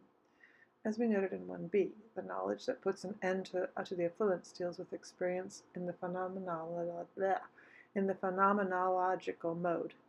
Thus, the best question for weakening the affluence are ones that lead the mind into that mode. Now, all questions are helpful in this way. Some deal in terms that focus the mind on narrative or cosmological issues in ways that actually obstruct a phenomenological viewpoint. For this reason, the Buddha found it necessary to divide questions into 4 classes: those meriting a categorical answer, those meriting an analytical answer, those deserving a counter-question, and those deserving to be put aside. The first class includes questions that are already well phrased and can yield straight answers useful in weakening one's mental affluence. The second class includes those that are poorly phrased but are close enough to becoming useful that they can be clarified by a redefinition of terms. The third class cover instances where the real issue is not the question as phrased, but the confused line of thinking or hidden agendas behind the asking of the question. Once these underlying elements are exposed and corrected by the proper counter-question, fruitful questions can then be formed. The final class of questions covers instances where both the question and the act of questioning are so misguided that any attempt to get involved in the issue would only lead to proliferation of mental affluence, and so the whole issue should be put aside. Of these 4 classes of questions, the class meeting categorical questions is of most interest here, for it's the class that can act as a focal point for appropriate attention. The vast majority of the questions that the Buddha asks and answers categorically in the text fall into 3 general sorts: those that seek to identify terms and categories useful for the task of ending dukkha and suffering, those that seek to place particular events in their proper category, those that seek to understand the causal role of events assigned to the various categories, how they are conditioned by one another, and a subset of C, the last one, those that seek to understand the causal role of events assigned to the various categories, how they are conditioned by one another. So the subset of that set consists of questions concerning the effect of one's questions and one's approaches to the practice in general, have on the mind. All of these 3 sorts of questions are closely related to the 3 stages of frames of reference meditation. Sorts A and B, the first 2, relate to the first stage, and the last kind relate to the second, whereas the subset of C dealing with the questioning approach itself leads directly to the third. Oh my goodness. This last subset also forms the overall principle of delineating all 4 classes of questions mentioned above, the effect that the process of asking and answering has on the mind. In simple terms, this principle means viewing experience in terms of cause and effect, viewing questions in terms of cause and effect, classifying them according to the results that come from trying to answer them, and treating them only in ways that will help lead to the end of suffering and stress. This is the proper function of appropriate attention in its most mature form. To arrive at this mature level, however, appropriate attention must be developed step by step. These steps can be shown by taking the passages given in this section and viewing them in the context of the practices of the 4th frame of reference, focusing on the mental qualities of the hindrances and the factors for awakening in and of themselves in the course of developing concentration. The first step is simply to identify the hindrance and factors for awakening as they are experienced, noting their presence and absence in the mind, a movement towards what the Buddha called entering into emptiness. As Part D in Section 3, Part D makes clear, there are several preliminary steps in concentration practice leading up to the ability to do this. When these are mastered, one can focus on, say, the hindrance of ill will, not in terms of the object of ill will, but on the quality of ill will as mere event in the mind. The question here is not, what am I angry about, or what did that person do wrong, but simply, what is happening in my mind? How can it be classed? Given the well-known Buddhist teaching on not self, some people have wondered why the question of appropriate attention at this step should use such concepts as me and my, but these concepts are essential at this stage, where the mind is still more at home in the narrative mode of self and others, in pointing out that the focus of the inquiry should be directed within rather than without. This helps to bring one's frame of reference to the experience of mental qualities as phenomena in and of themselves, and away from the narrative that provoked the ill will to begin with. Only when this shift in reference is secure, can the concept of me and my be dispensed with in the third step below? So, the second step is appropriate attention, corresponding to the second stage of frames of reference practice, is to inquire into the causal functioning of the hindrances and factors for awakening, to see how they arise and cease in the course of one's concentration practice. The aim here is to gain insight into the workings of the hindrances and factors for awakening as one tries to eliminate the former and bring the latter to full development.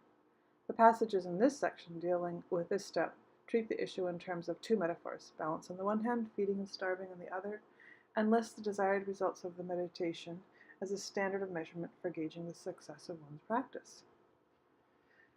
We have met with the role of balance already in the four bases of power and the five faculties. What is special here is that instead of finding a balance within each factor for awakening, the meditator is to use the different factors to balance out specific hindrances. The more active members, analysis of qualities, persistence, and rapture, can be used to offset sluggish mind states. The more calming members, serenity, concentration, and equanimity, counteract restless mind states. Mindfulness is the only member of the set that is inherently skillful at all times, for it is the one that keeps the need for balance in mind. To combine the portrayals of balance under this set and under the basis of power, we can say that the more active factors for awakening should be used to prevent specific bases of power, such as desire, from being too sluggish or constricted, whereas the more calming factors for awakening should be used to prevent desire, etc., from being too active or scattered. It is interesting to note that, through analysis of qualities, is a potential cause for restlessness. It is also the factor needed to judge when its own activity is going overboard and needs to be calmed with concentration. Under the metaphor of feeding and starving, the skill of appropriate attention is said to feed all the factors for awakening, just as inappropriate attention starves and feeds the hindrances in their place. As section 96 points out, the role of appropriate attention at this level is to inquire into the property that acts as a foothold for each hindrance or factor for awakening. The feeding process is especially direct, with analysis of qualities as a factor for awakening, a near equivalent of appropriate attention, and the hindrance of a certain uncertainty.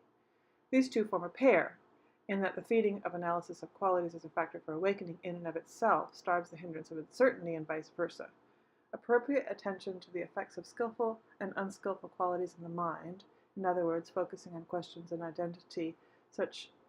that identify such qualities as the hindrances and the factors for awakening, and inquire into their causes and effects, not only feeds this factor for awakening, but also enables one to develop its fellow factors. Inappropriate attention to issues that excite uncertainty, asking questions that can lead only to doubt and perplexity, not only feeds the hindrances of uncertainty, but also leads to a sense of confusion that prevents all the factors for awakening from developing.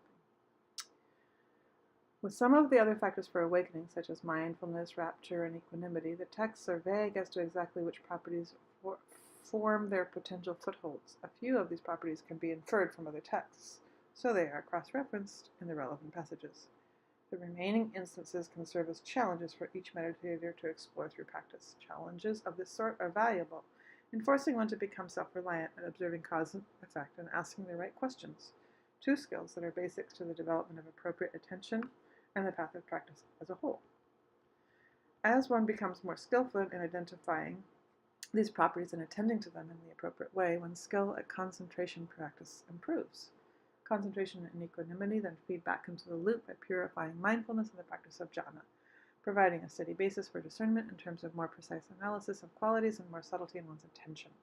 This can lead either to improved abilities at concentration or to a more self-referential mode away from the object of the practice and turning towards the approach, where these activities of discernment become sensitive to themselves as events in the causal network. In particular, they can begin to ask questions about their own acts of questioning to see what latent assumptions are still causing them uncertainty and getting in the way of their further development. In this way, they come to the third step in their development.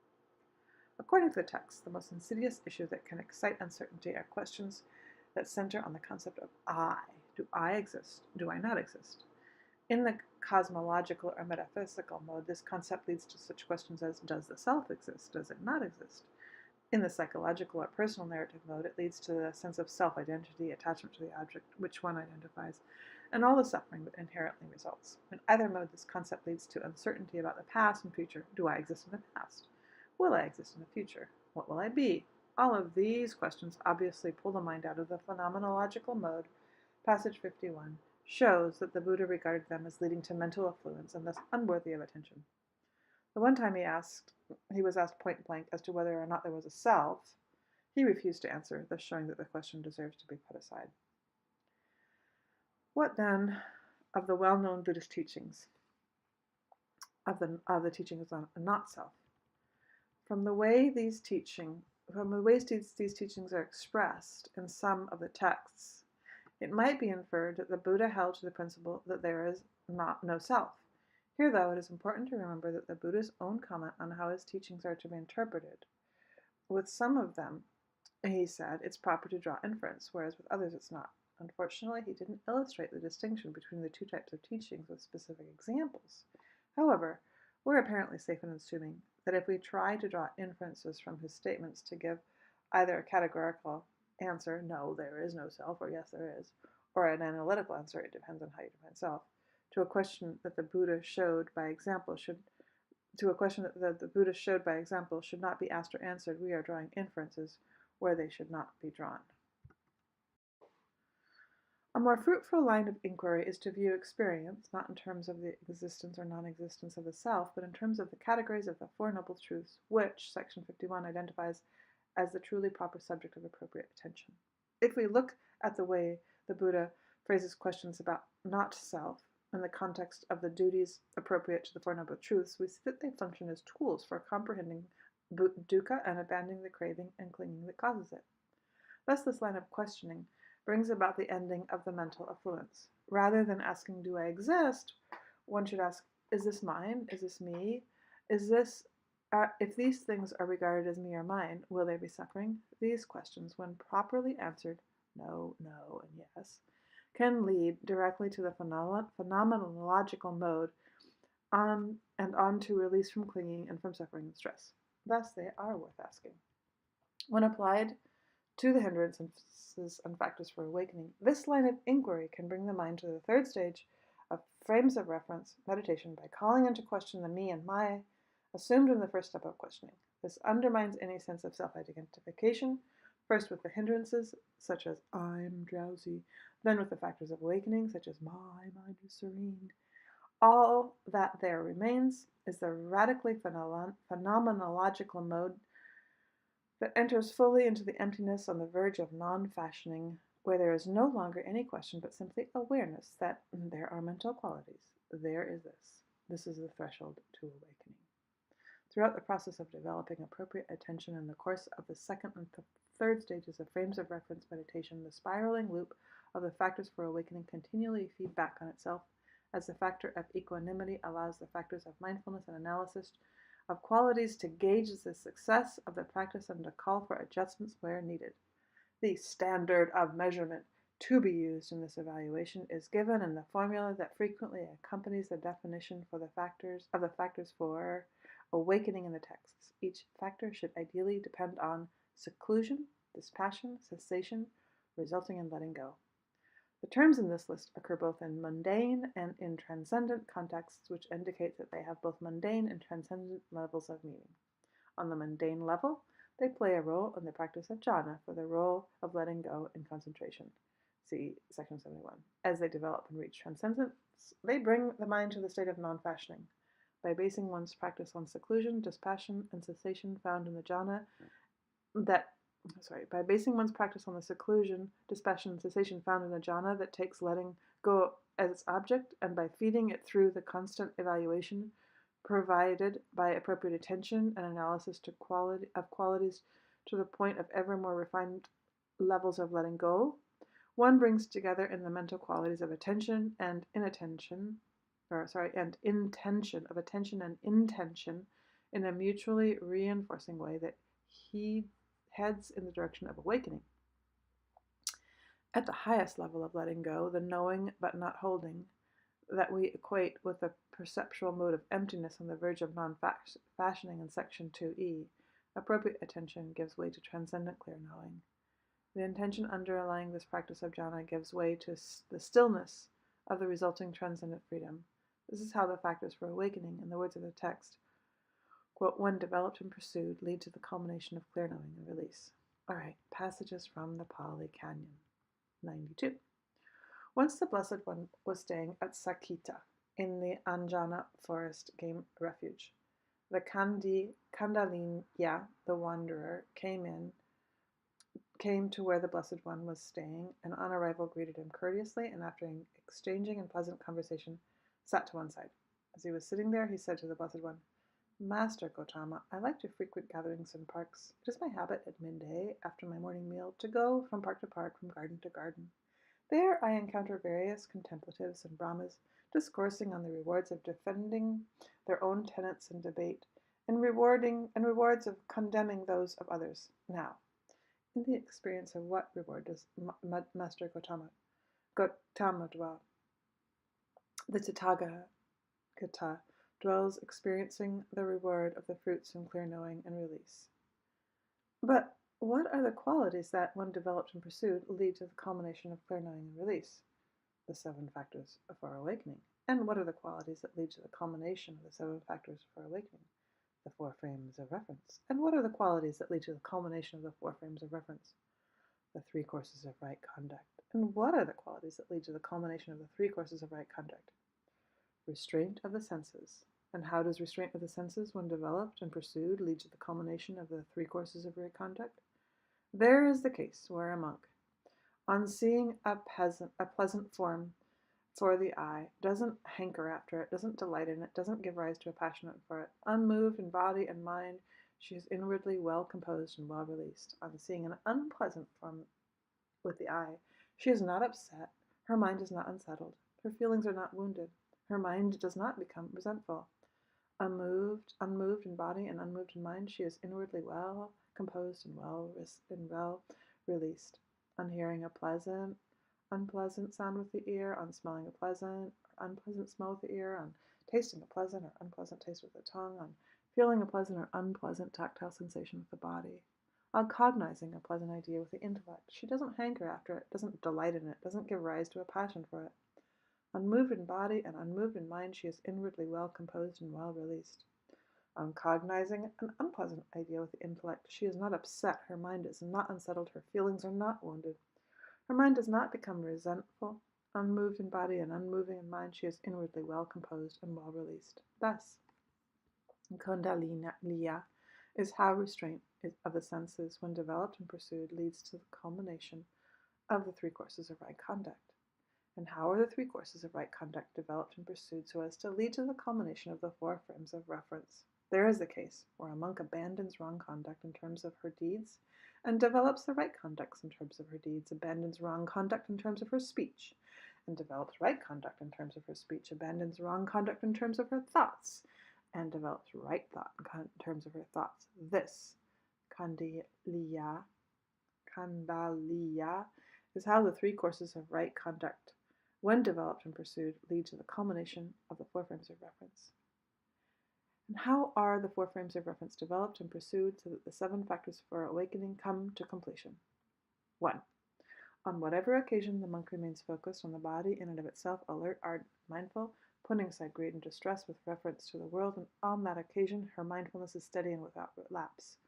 When her mindfulness is steady and without relapse, then mindfulness as a factor for awakening becomes aroused, she develops it, and for her it goes to the culmination of its development. 2. Remaining mindful in this way, she examines, analyzes, and comes to a comprehension of that quality with discernment. When she remains mindful in this way, examining, analyzing, and coming to a comprehension of that quality with discernment, then analysis of qualities as a factor for awakening become aroused. She develops it, and for her it goes to the culmination of its development. 3. In one who examines, analyzes, and comes to a comprehension of that quality of discernment, unflagging persistence is aroused. When unflagging persistence is aroused in one who examines, analyzes, and comes to a comprehension of that quality with discernment, then persistence as a factor for awakening becomes aroused. She develops it, and for her it goes into the culmination of its development. 4. In one whose persistence is aroused, a rapture not of the flesh arises. When a rapture not of the flesh arises in one whose persistence is aroused, then rapture as a factor for awakening becomes aroused. She develops it, and for her it goes to the culmination of its development. 5. For one who is enraptured, the body grows calm and the mind grows calm. And when the body and mind of the enraptured monk grow calm, then serenity as a factor for awakening becomes aroused. She develops it, and for her it goes to the culmination of its development. 6. For one who is at ease, her body calm, the mind becomes concentrated, and when the mind is at its best, when the mind of one who is at ease, her body calmed, becomes concentrated, then concentration as a factor for awakening becomes aroused. She develops it, and for her, it goes to the culmination of its development. 7. She oversees the mind thus concentrated with equanimity. When she oversees the mind that's concentrated with equanimity as a factor for awakening becomes aroused. She develops it, and for her, it goes to the culmination of its development. Similarly with the other 3 frames of reference, feeling, mind, and mental qualities. Thus, Kundalini is how the 4 frames of reference, when developed and pursued, lead to the culmination of the 7 factors for awakening. And how are the 7 factors for awakening developed and pursued so as to lead to the culmination of clear knowing and release?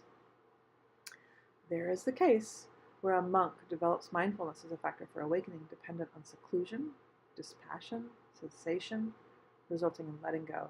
She develops analysis of qualities as a factor for awakening, persistence as a factor for awakening, rapture as a factor for awakening, serenity as a factor for awakening, concentration as a factor for awakening, equanimity is a factor for awakening, dependent on seclusion, dispassion, cessation, resulting in letting go. Thus, Kundalini is how the 7 factors for awakening, when developed and pursued, lead to the culmination of clear knowing and release. When this had been said, Kundalini, the wanderer, said to the Blessed One, "Magnificent, Master Gautama, magnificent. In many ways has Master Gautama made the Dhamma clear, just as if one were to place upright what has been overturned, to reveal what has been hidden, to point out the way to one who is lost, or to set a lamp in the darkness so that those with eyes might see forms. I go to Master Gautama for refuge, to the Dhamma, and to the community of monks. May Master Gautama regard me as a lay follower gone for refuge from this day forth, as long as life shall last." Section 93. Now, section 93, I'll start over again. Now, in what way does a monk develop and pursue mindfulness of in and out breathing so that it bears great fruit and great benefits? There is a case where a monk develops mindfulness as a factor for awakening, accompanied by mindfulness of in and out breathing, dependent on seclusion, dispassion, cessation, resulting in letting go. She develops analysis of qualities as a factor for awakening, persistence as a factor for awakening, rapture as a factor for awakening, serenity as a factor for awakening, concentration as a factor for awakening, equanimity as a factor for awakening, dependent on seclusion, dispassion, cessation, resulting in letting go. This is how mindfulness of in and out breathing is developed and pursued so that it bears great fruit and great benefit. Section 94. Now, what is the manner of reckoning by which the 7 factors for awakening are 14? 1. We have 7 here, so 1. Any mindfulness with regard to internal qualities is mindfulness as a factor for awakening. And any mindfulness with regard to external qualities is also mindfulness as a factor for awakening. Thus, this form, the definition of mindfulness as a factor for awakening, and it is this form that is 2. 2. At any time one examines, investigates, and scrutinizes internal qualities with discernment, that is analysis of qualities as a factor for awakening. At any time one examines, investigates, and scrutinizes external qualities with discernment, that too is analysis of qualities as a factor for awakening. Thus, this form of refinement of analysis of qualities as a factor for awakening, and it is in this manner that it is 2. 3. Any bodily persistence is persistence as a factor for awakening, and any mental persistence is also persistence as a factor for awakening. Thus, this form of definement of persistence is a factor for awakening, and it is in this manner that it is 2. 4. Any rapture accompanied by directed thought and evaluation is rapture as a factor for awakening, and any rapture unaccompanied by directed thought and evaluation is also rapture as a factor for awakening. Thus, this forms the definition of rapture as a factor for awakening, and it is in this manner that it is too. 5. Any bodily serenity is serenity as a factor for awakening, and any mental serenity is also a serenity as a factor for awakening. Thus, this forms the definition of serenity as a factor for awakening, and in this manner, it is too. 6. Any concentration accompanied by directed thought and evaluation is concentration as a factor for awakening. Any concentration unaccompanied by directed thought and evaluation is also concentration as a factor for awakening. Thus, this forms the definition of concentration as a factor for awakening, and it is in this manner that it is too.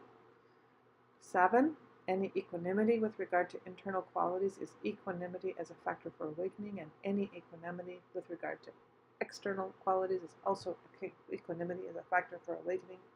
Thus, this forms the definition of equanimity as a factor for awakening, and it is in this manner too. This is the manner of reckoning by which 7 factors for awakening are 14. 95. I do not envision any one quality by which unarisen factors for awakening do not arise, and arisen factors for awakening do not go to the culmination of the development, like inappropriate attention.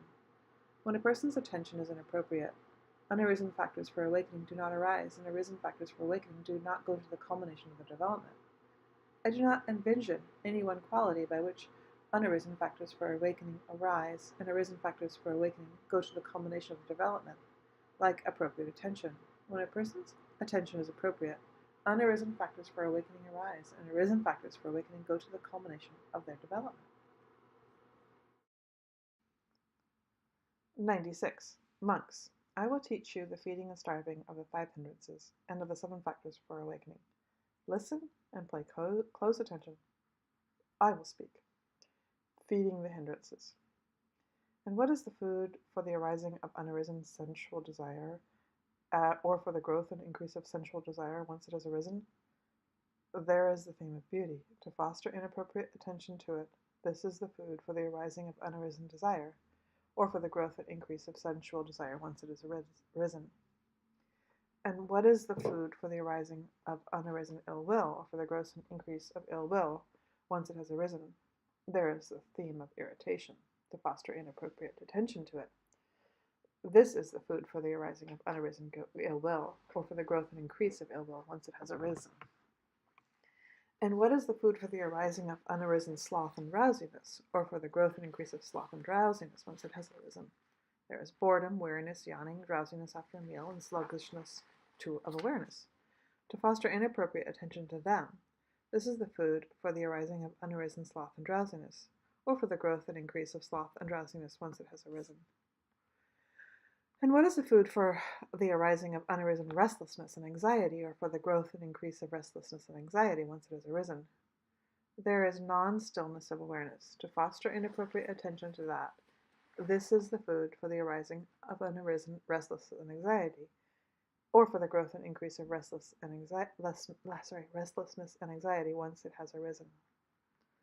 And what is the food for the arising of unarisen uncertainty, or for the growth and increase of uncertainty once it has arisen? There are phenomena that act as a foothold for uncertainty, to foster inappropriate attention to them. This is the food for the arising of unarisen uncertainty, for the growth and increase of uncertainty once it has arisen. Feeding the factors for awakening. Now, what is the food for the arising of unarisen mindfulness as a factor for awakening, or for the growth and increase of mindfulness once it has arisen? There are mental qualities that act as a foothold for mindfulness as a factor for awakening. Well-purified virtue and views made straight. See section 27. To foster appropriate attention to them, this is the food for the rising of unarisen mindfulness as a factor for awakening, or for the growth and increase in mindfulness once it has risen. And what is the food for the arising of unarisen analysis of qualities as a factor for awakening, or for the growth and increase of analysis of qualities once it has arisen? There are mental qualities that are skillful and unskillful, blameworthy and blameless, gross and unrefined, sliding with darkness and with light. To foster inappropriate attention to them, this is the food for the arising of unarisen analysis of qualities as a factor for awakening, or for the growth and increase of analysis of qualities once it has arisen? And what is the food for the arising of unarisen persistence as a factor for awakening, or for the growth and increase of persistence once it has arisen? There is the potential for effort, the potential for exertion, the potential for striving, to foster appropriate attention to them. This is the food for arising of unarisen persistence as a factor for awakening, or for the growth and increase of persistence once it has arisen. And what is the food for the arising of unarisen rapture as a factor for awakening, or for the growth and increase of rapture once it has arisen? There are mental qualities that act as a foothold for rapture as a factor for awakening, to foster appropriate attention to them. This is the food for the arising of unarisen rapture as a factor for awakening, or for the growth and increase of rapture once it has arisen. And what is the food for the arising of unarisen serenity as a factor for awakening, or for the growth and increase of serenity once it has arisen? There is a physical serenity and there is a mental serenity, to foster appropriate attention to them. This is the food for the arising of unarisen serenity as a factor for awakening, or for the growth and increase of serenity once it has arisen. And what is the food for the arising of an unarisen concentration as a factor for awakening, or for the growth and increase of concentration once it has arisen? There are themes for calm, themes for non-distraction.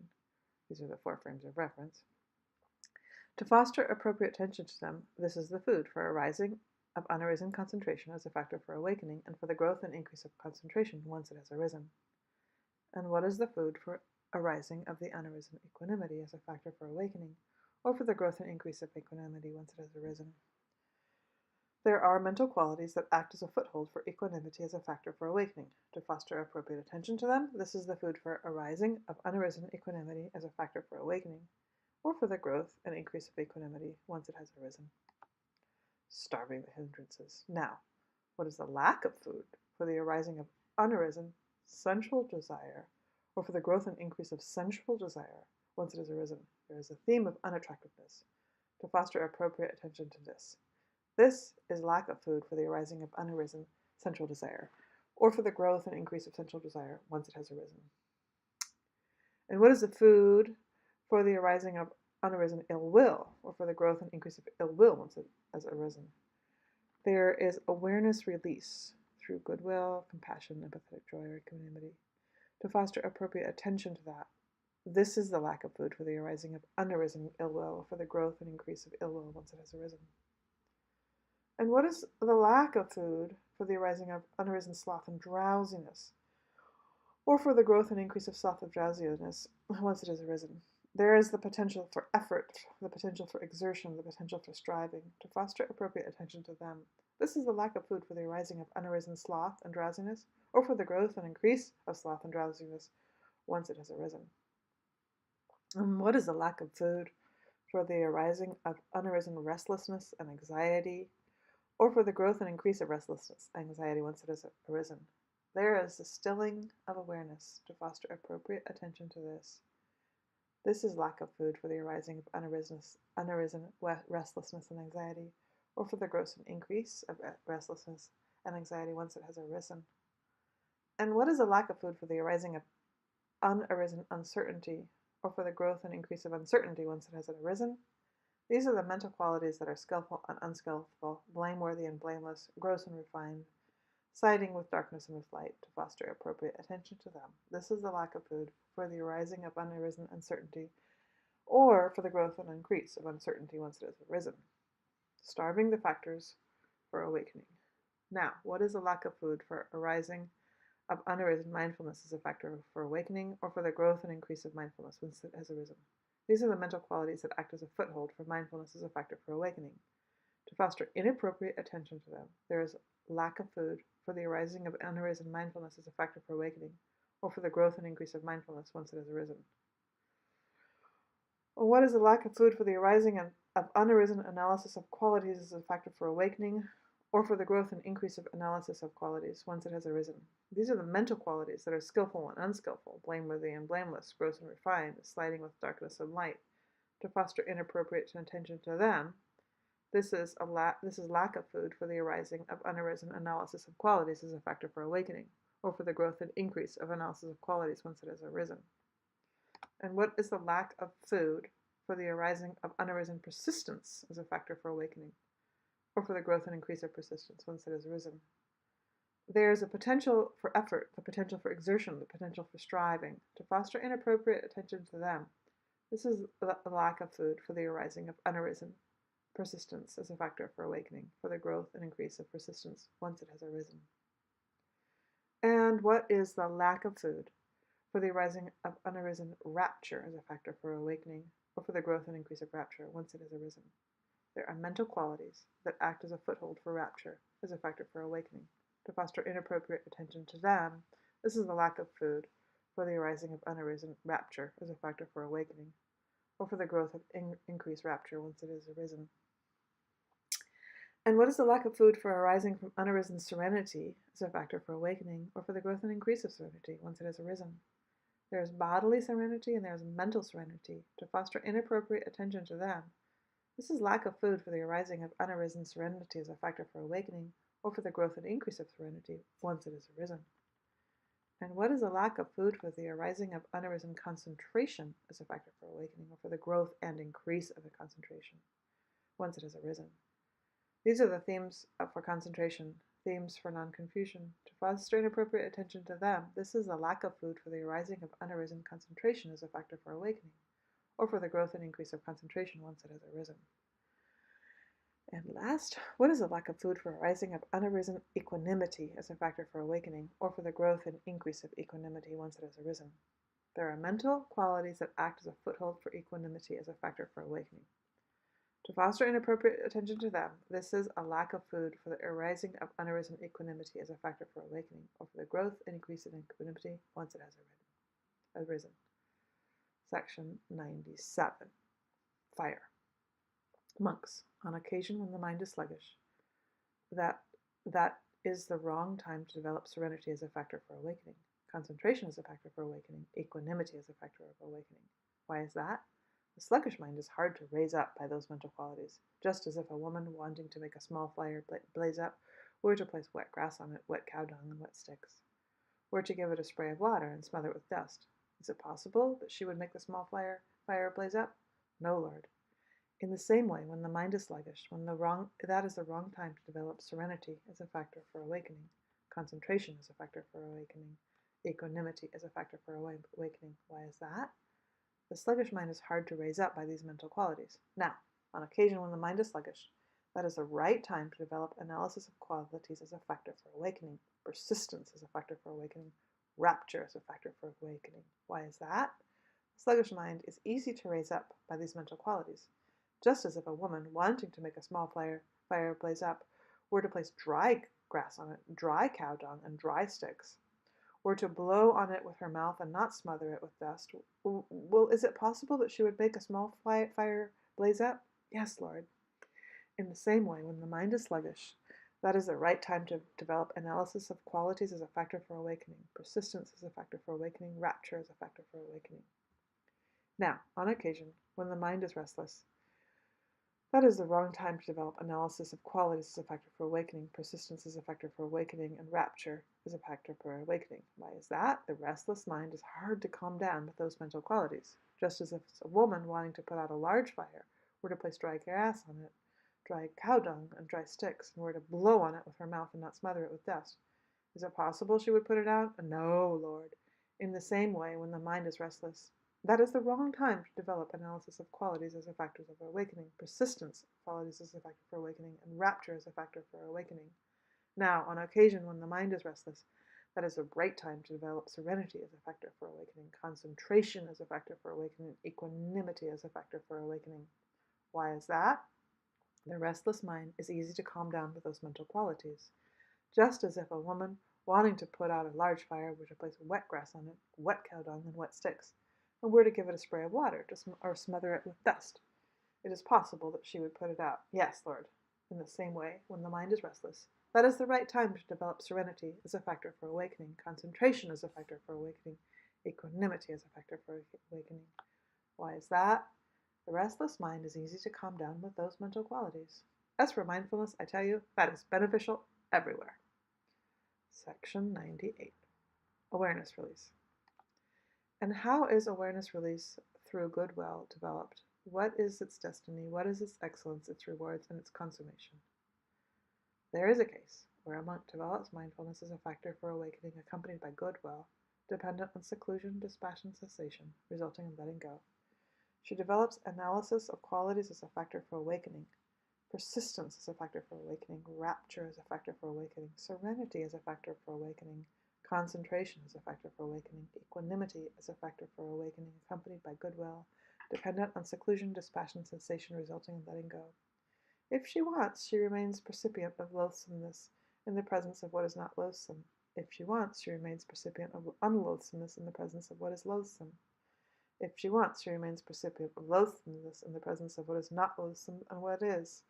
And if she wants, she remains percipient of unloathsomeness in the presence of what is loathsome and what is not. And if she wants, in the presence of what is loathsome and what is not, cutting herself off from both, she remains equanimous, alert, and mindful. Or she may enter and remain in this beautiful liberation. I tell you, monks, the awareness released through goodwill has the beautiful as its excellence in the case of one who has penetrated to no higher release. And how is this awareness released through compassion developed? And what is its destiny? What is its excellence, its reward, its consummation? This is the case where a monk develops mindfulness as a factor for awakening, accompanied by compassion, etc., if she wants, in the presence of what is loathsome and what is not. Cutting herself off from both, she remains equanimous, alert, and mindful. Or, with the complete transcending of perceptions of physical form, with the disappearance of perceptions of resistance and not heeding perceptions of diversity, perceiving infinite space, she enters and remains in the dimension of the infinite space. I tell you, monks, the awareness released through compassion has the dimension of the infinitude of space as its excellence in the case of one who has penetrated at no higher release. And how is this awareness released through empathetic joy developed? And what is its destiny? What is its excellence, its reward, and its consummation? There is a case where a monk develops mindfulness as a factor for awakening, accompanied by empathetic joy, etc. If she wants, in the presence of what is loathsome and what is not, cutting herself off from both, she remains equanimous, alert, and mindful. Or, with the complete transcending of the dimension of infinitude of space, perceiving infinite consciousness, she enters and remains in the dimension of infinite consciousness. I tell you, monks, this awareness released through empathetic joy has the dimension of the infinitude of consciousness as its excellence, in the case of one who has penetrated at no higher release. And how is the awareness released through equanimity developed? And what is its destiny? What is its excellence, its reward, and its consummation? This is the case where a monk develops mindfulness as a factor for awakening, accompanied by equanimity, etc. And if she wants, in the presence of what is loathsome and what is not, cutting herself off from both, she remains equanimous, alert, and mindful. Or, with a complete transcending of the dimension of infinitude of consciousness, perceiving there is nothing, she enters and remains in the dimension of nothingness. I tell you, monks, the awareness release through equanimity has the dimension of nothingness as its excellence, in the case of one who has penetrated at no higher release. 99. Venerable Ananda. Uttiya, suppose that there were a royal frontier city with strong ramparts, strong walls and arches, and a single gate. In it would be a wise, competent, and knowledgeable gatekeeper to keep those out he didn't know and to let those in he did. Patrolling the path around the city, he wouldn't see a crack or an opening in the wall big enough for even a cat to slip through, and although he wouldn't know that so and so many creatures enter or leave the city, he would know this: whatever large creatures enter or leave the city, all enter and leave it through this gate. In the same way, the Tathagata isn't concerned as to whether all the cosmos, or half of it, or a third of it, lead to release by means of his Dhamma. But he does know this: all those who have been led, are being led, or will be led to release from the cosmos have done so, are doing so, and will do so after having abandoned the 5 hindrances, those defilements of awareness that weaken discernment, having well established, well tuned their mind to the 4 frames of reference, and having developed, as they come to be, the 7 factors for awakening. 100. Whose minds are well developed in the factors of self-awakening, who delight in non-clinging, relinquish grasping. Resplendent, their affluence ended, they, in the world, are unbound. H, the last section in part 2. The Noble Eightfold Path. The Noble Eightfold Path is the most standard description of the Buddhist way of practice. The Buddha taught it to his first disciples, end to his last, as well as to the majority of those in between. It is called noble because when all its factors come together in a fully developed form, they stand on the threshold to stream entry, the first of the noble or transcendent attainments. The image of path used for the factors of this set has two major implications, which we have already encountered in section 2D. First, the image implies that these factors are a means to an end, not an end in themselves. Second, they lead to or rather cause the goal. In the context of this set, this image has two levels of meaning. On the beginning level, the path is a series of qualities that one must consciously develop, step by step, in order to bring oneself nearer to the goal. On the ultimate or noble path, it is a convergence of these qualities fully developed within the mind at the point of non-fashioning, leading inexorably to the deathless. On the beginning level, one must work at following the path, but on the noble level, the path becomes a vehicle that delivers one to the goal. The 8 factors of the Noble Eightfold Path fall into 3 aggregates of discernment, virtue, and concentration: Pana, Kanda, Sila, Kanda, and Samidhi Kanda. Right view and right resolve fall under the discernment aggregate. Right speech, right action, and right livelihood fall under the virtue aggregate, and right effort, right mindfulness, and right concentration under the concentration aggregate. Passage 105 states that although the factors of the noble path fall under these 3 aggregates, the 3 aggregates do not fall under the factors of the noble path. What this means is that not every instance of discernment, virtue, or concentration within the mind would count as a factor of the noble path. To begin with, there are such things as wrong virtue, wrong concentration, wrong discernment. See examples 152. Secondly, even right virtue, concentration, and discernment count as noble only when brought to a level of advanced development. This point is reflected in section 106, which distinguishes mundane and noble levels of each factor of the path. Even though the mundane factors counteract blatant causes of wrong view, wrong resolve, etc., they still are conjoined with subtle levels of mental affluence and can lead to further becoming. Nevertheless, one must first nurture the mundane levels of the 8 factors before they can develop their noble counterparts. On the mundane level, the first 5 factors of the path correspond to the faculty of conviction. Right view on this level means believing in the principle of karma and trusting that those who have practiced properly truly understand the workings of karma in this life and the next. In the Buddha's words, this level of right view holds that, quote, there is what is given, what is offered, what is sacrificed. There are fruits and results of bad and good actions. There is this world and the next. There is mother and father. There are spontaneous reborn beings. There are contemplatives and Brahmins who, fearing rightly and practicing rightly, proclaim this world and the next after having directly known and realized it for themselves. Unquote. What this passage means is that there is merit in generosity. The moral qualities of good and bad are inherent in parts of the cosmos and not simply social convictions. There is life after death. One has a true moral debt to one's parents, and there are people who have lived the renunciate's life properly in such a way that they have gained true and direct knowledge of these matters. These beliefs are the minimum prerequisites for following the path to skillfulness, as they necessarily underlie any solid conviction in the principle of karma. Mundane levels of right resolve then build on the right view as one resolves to act in ways that will not create bad karma. Mundane speech, right action, and right livelihood result naturally as one follows through with one's resolve. Right effort, right mindfulness, right concentration on this level correspond to the faculties of persistence, mindfulness, and concentration. Right concentration, in turn, provides a basis for insight into the 4 noble truths, which counts both as a faculty of discernment and the noble level of right view. Once right view reaches the noble level, it brings the remaining factors of the path up to the noble level as well.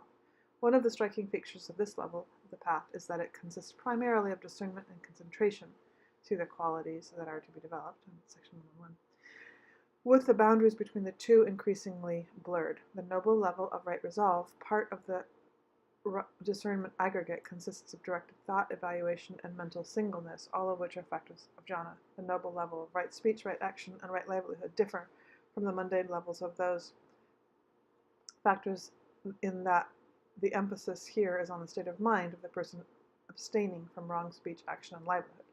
Although section 106 does not define the noble levels of right effort, mindfulness, and concentration, it seems safe to assume that they are equivalent to the fifth factor of noble right concentration, section 150, to be discussed under Part 3E at Part 3F, in which all three of these factors converge with right view and right resolve in the state of full development. In fact, their mutual reinforcement is what makes these factors all right, quote unquote right. The point is confirmed in section 111, which states that when the Noble Eightfold Path goes to culmination of its development, tranquility and insight act in concert. This point also explains the statement at the beginning of section 106 to the effect that the path consists primarily of right concentration, with the remaining factors as its supports and requisite conditions. These supports and conditions not only lead to right concentration, but when they all become noble, all eight factors coalesce in the mind in a state of solid oneness, whereas the mundane level, the path factors through interconnection were separate, and on the noble level they form a single unified path. When the Noble Eightfold Path is attained, the mind reaches the level of stream entry, the first of the four levels of awakening.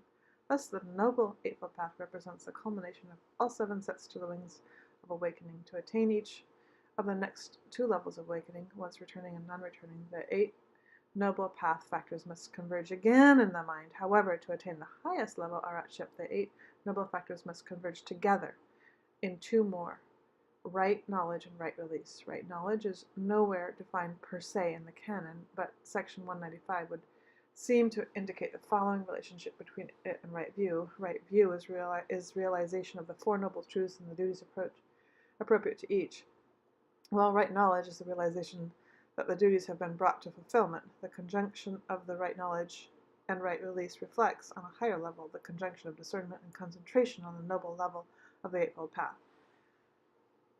Passage 76 suggests that release here can be considered as analogous to concentration, albeit totally unshakable. Right knowledge would increase awareness of the unshakability of the release, while the release would remain unshaken even in the face of that knowledge. At this point, even the path can be abandoned, for one has reached the goal. Abandoning here does not mean that one reverts to wrong views, wrong action, etc.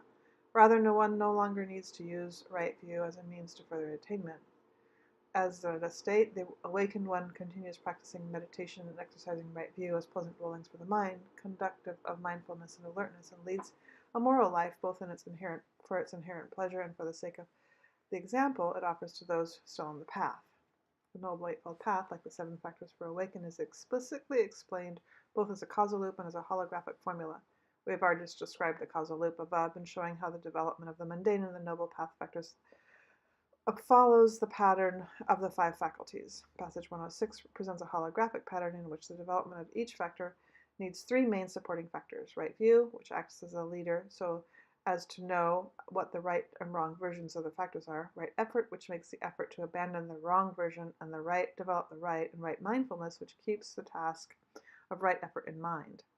Thus, three factors that we have identified as essential to the development of skillfulness, discernment, mindfulness, effort are involved in each step along the path. As a result of that involvement, they grow stronger to the point where they can help turn mundane right concentration, the fourth factor essential to the development of skillfulness, into noble right concentration.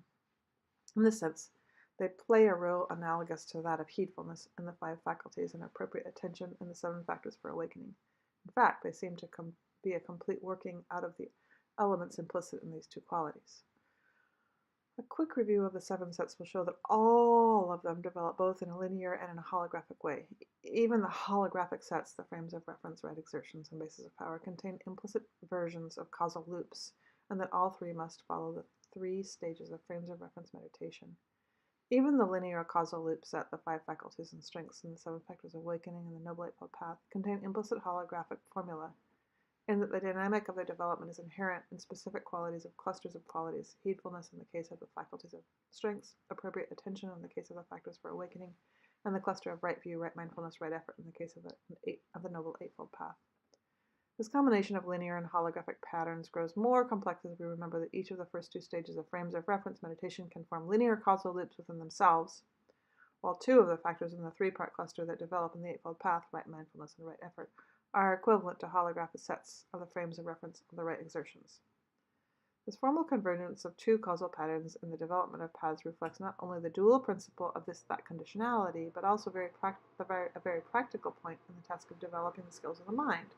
The holographic pattern reflects the fact that all the skillful qualities needed for the path are already there in the mind and continually interact along the path. All that is needed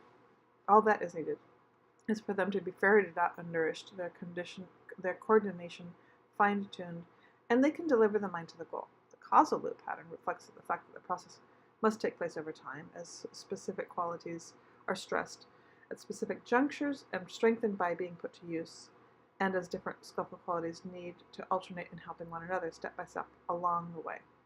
An analogy can be made with learning how to walk. A child who can't yet walk already has all the muscles needed to walk, but she must locate them and exercise them in a coordinated way so that the right and the left leg can help and receive help from each other in order to move from the first tentative step to the point where walking becomes natural and can be done with grace.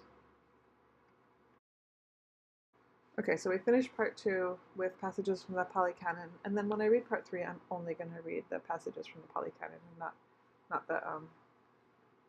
not the stuff from Bhikku Thanissaro. So, passages from the Pali Canon, section 101. Monks. Ignorance is the leader in the attainment of unskillful qualities, followed by lack of shame and lack of compunction. It is an unknowledgeable person immersed to ignorance. Wrong view arises. In one wrong view, wrong resolve arises. In one of wrong resolve, wrong speech. In one of wrong speech, wrong action. In one of wrong action, wrong livelihood. In one of wrong livelihood, wrong effort. In one of wrong effort, wrong mindfulness. In one of wrong mindfulness, wrong concentration. Clear knowing is the leader in the attainment of skillful qualities, followed by shame and compunction. In the knowledgeable person, immersion in clear knowledge, right view arises. In one of right view, right resolve arises. In one of right resolve, right speech. In one of right speech, right action. In one of right action, right livelihood. In one of right livelihood, right effort. In one of right effort, right mindfulness. In one of right mindfulness, right concentration arises. Section 102. Analysis of the path. Monks. What is the Noble Eightfold Path? Right view, right resolve, right speech, right action, right livelihood, right effort, right mindfulness, right concentration. What is right view? Knowledge with regard to dukkha, knowledge with regard to the origination of dukkha, knowledge with regard to the cessation of dukkha, knowledge with regard to the way of practice leading to the cessation of dukkha. This is called right view. And what is right resolve? Being resolved on renunciation, on freedom from ill will, on nonviolence. That is called right resolve. And what is right speech? Abstaining from lying, from divisive speech, from abusive speech, and from idle chatter. That's right speech. What's right action? Abstaining from taking life, from taking what is not given, stealing, and from sexual intercourse. That's called right action. And what is right livelihood? This is the case where a disciple of the noble ones, having abandoned dishonest livelihood, gives his life going with right livelihood. That's called right livelihood. And what is right effort? This is the case where a monk generates desire, endeavors, arouses persistence, upholds and exerts her intent for the sake of the non-arising of evil, unskillful qualities that have not yet risen, and for the sake of abandoning of evil, unskillful qualities that have arisen, and for the sake of arising of skillful qualities that have not yet arisen, and for the maintenance of non-confusion, increase, plenitude, development, and culmination of skillful qualities that have arisen. This is called right livelihood. It's called right effort, not livelihood. And what is right mindfulness? This is the case where a monk remains focused on the body in and of itself, ardent, alert, and mindful, putting aside greed and distress with reference to the world. She remains focused on feelings in and of themselves, the mind in and of itself, mental qualities in and of themselves, alert, ardent, and mindful, putting aside greed and distress with reference to the world. This is called right mindfulness. And what is right concentration? This is the case where a monk, quite secluded from sensuality, secluded from unskillful mental qualities, enters and remains in the first jhana, rapture and pleasure born of seclusion, accompanied by directed thought and evaluation. With the stilling of directed thoughts and evaluation, she enters and remains in the second jhana, rapture and pleasure born of concentration, unification of awareness, free from directed thought and evaluation, internal assurance. With the fading of rapture, she remains equanimous, mindful, and alert, and senses pleasure with the body. She enters and remains in the third jhana, of which the noble one declares, equanimous and mindful, she has a pleasant abiding.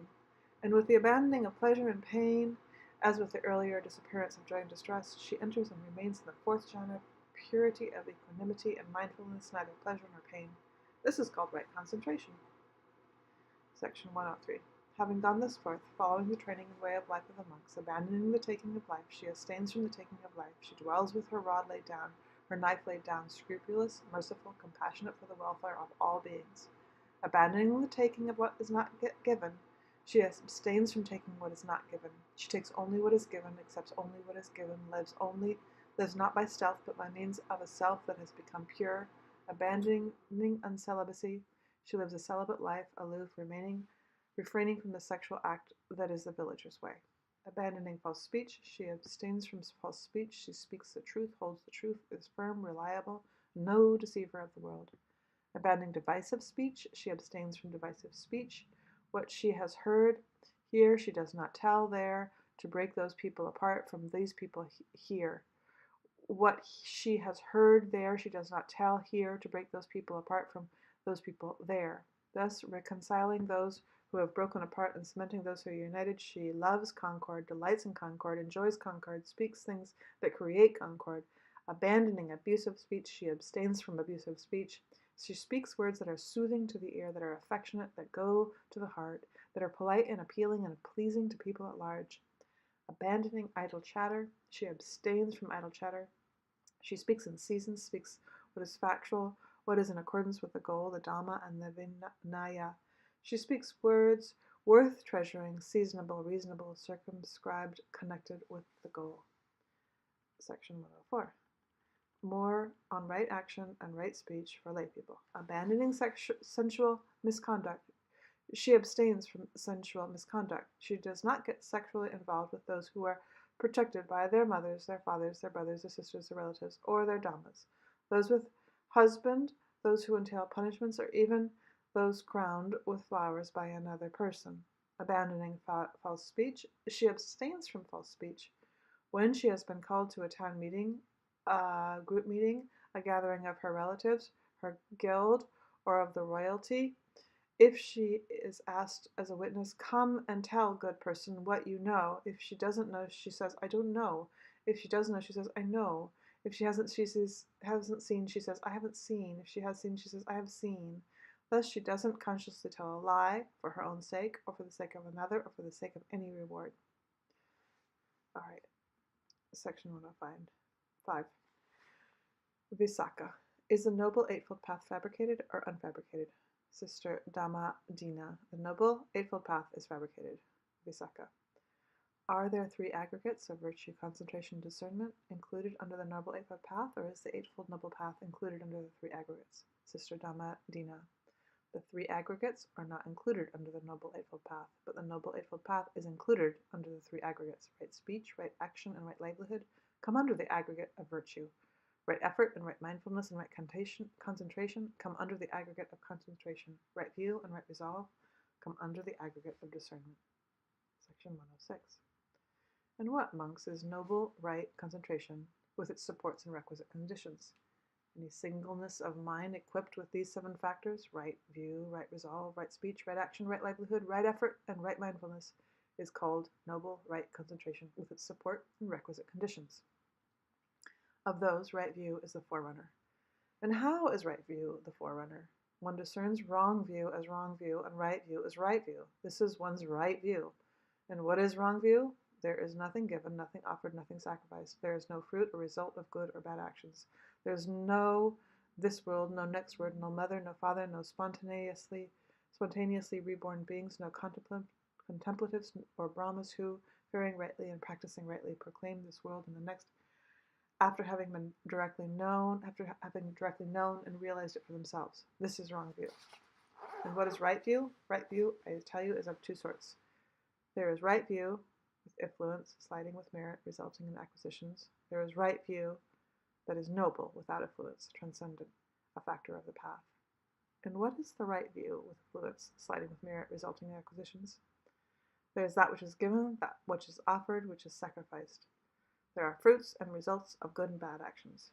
This is where this world and the next world. This is There is this world and the next world. There is mother and father. There are spontaneously reborn things. There are contemplatives and Brahmins who, faring rightly and practicing rightly, proclaim this world and the next, after having directly known and realized it for themselves.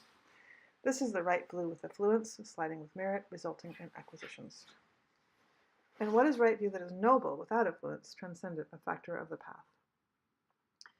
The discernment, the faculty of discernment, the strength of discernment, the analysis of qualities is a factor for awakening, the path factor of right view of one developing the noble path, whose mind is noble, whose mind is without affluence, who is fully possessed of the noble path. This is the right view that is noble, without affluence, transcendent, a factor of the path.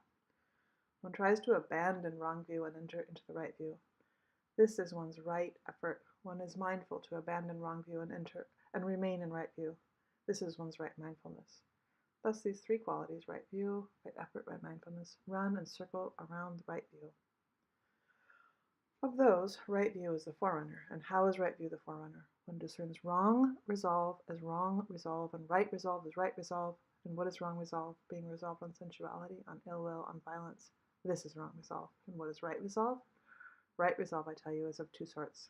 There is right resolve with affluence, sliding with merit, resulting in acquisitions. There is right resolve that is noble, without affluence, transcendent, a factor of the path.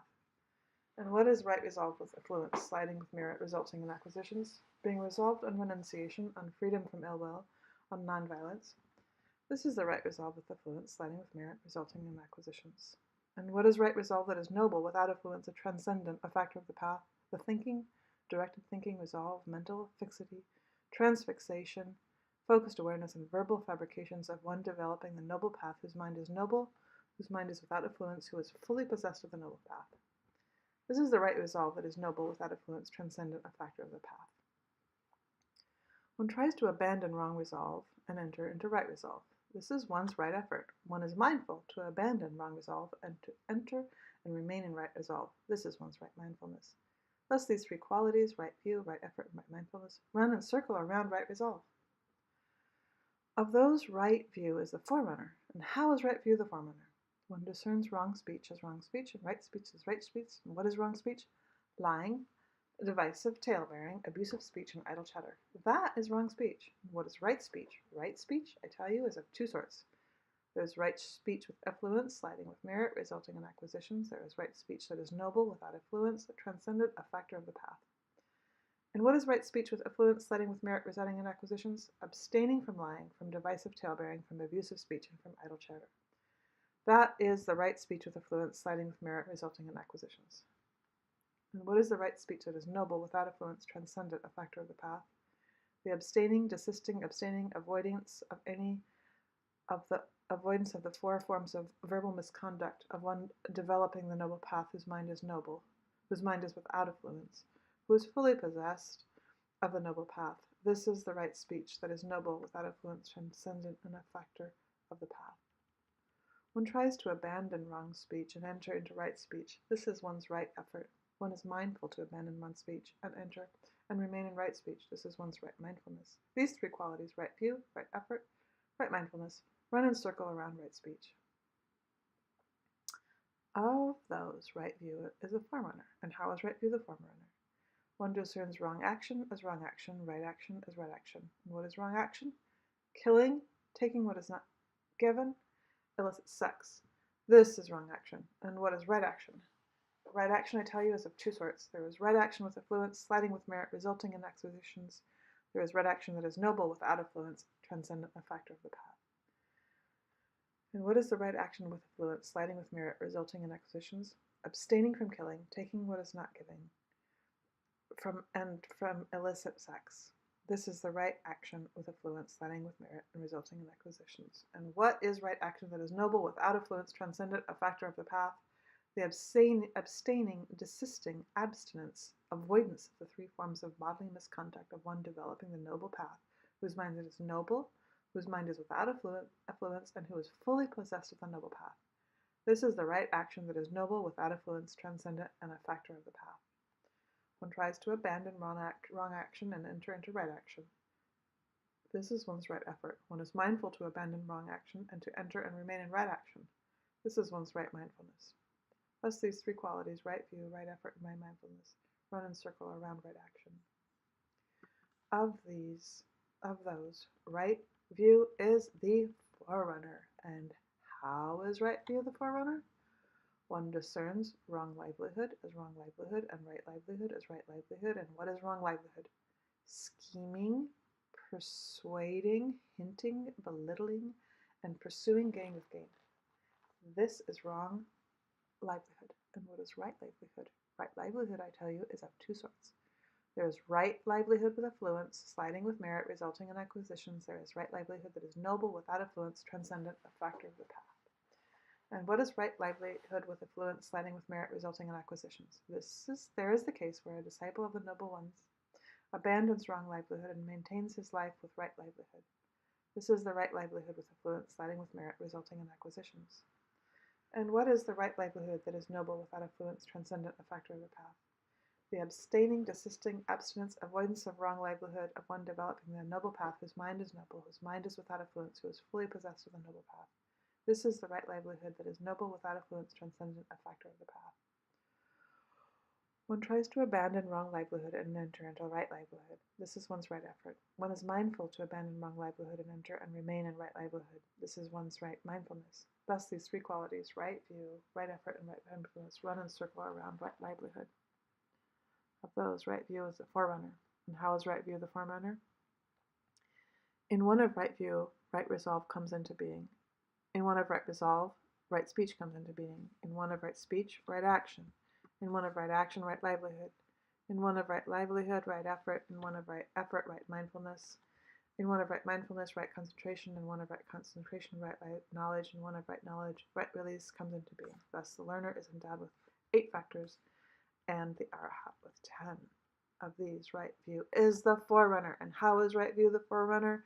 In one of right view, wrong view is abolished. The many evil, unskillful qualities that come into play with wrong view as their condition are also abolished, while the many skillful qualities that have right view as their condition go into the culmination of the development.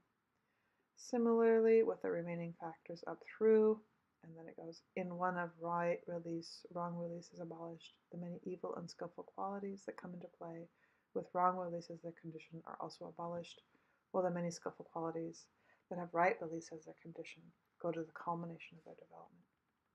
Section 107, the Buddha. The stream, it is said. Now what is the stream? Venerable Sariputta. Just this noble eightfold path is the stream: right view, right resolve, right speech, right action, right livelihood, right effort, right mindfulness, right concentration. The Buddha. Well said, Sariputta, well said. Just this noble eightfold path is the stream.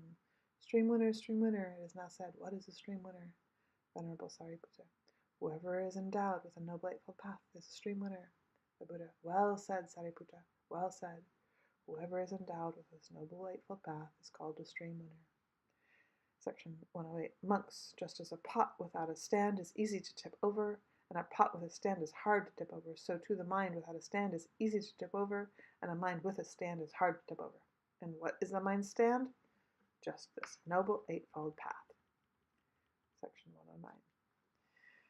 It's possible that a well-aimed spike of bearded wheat or bearded barley, if pressed by a hand or foot, will cut into the hand or foot and draw blood.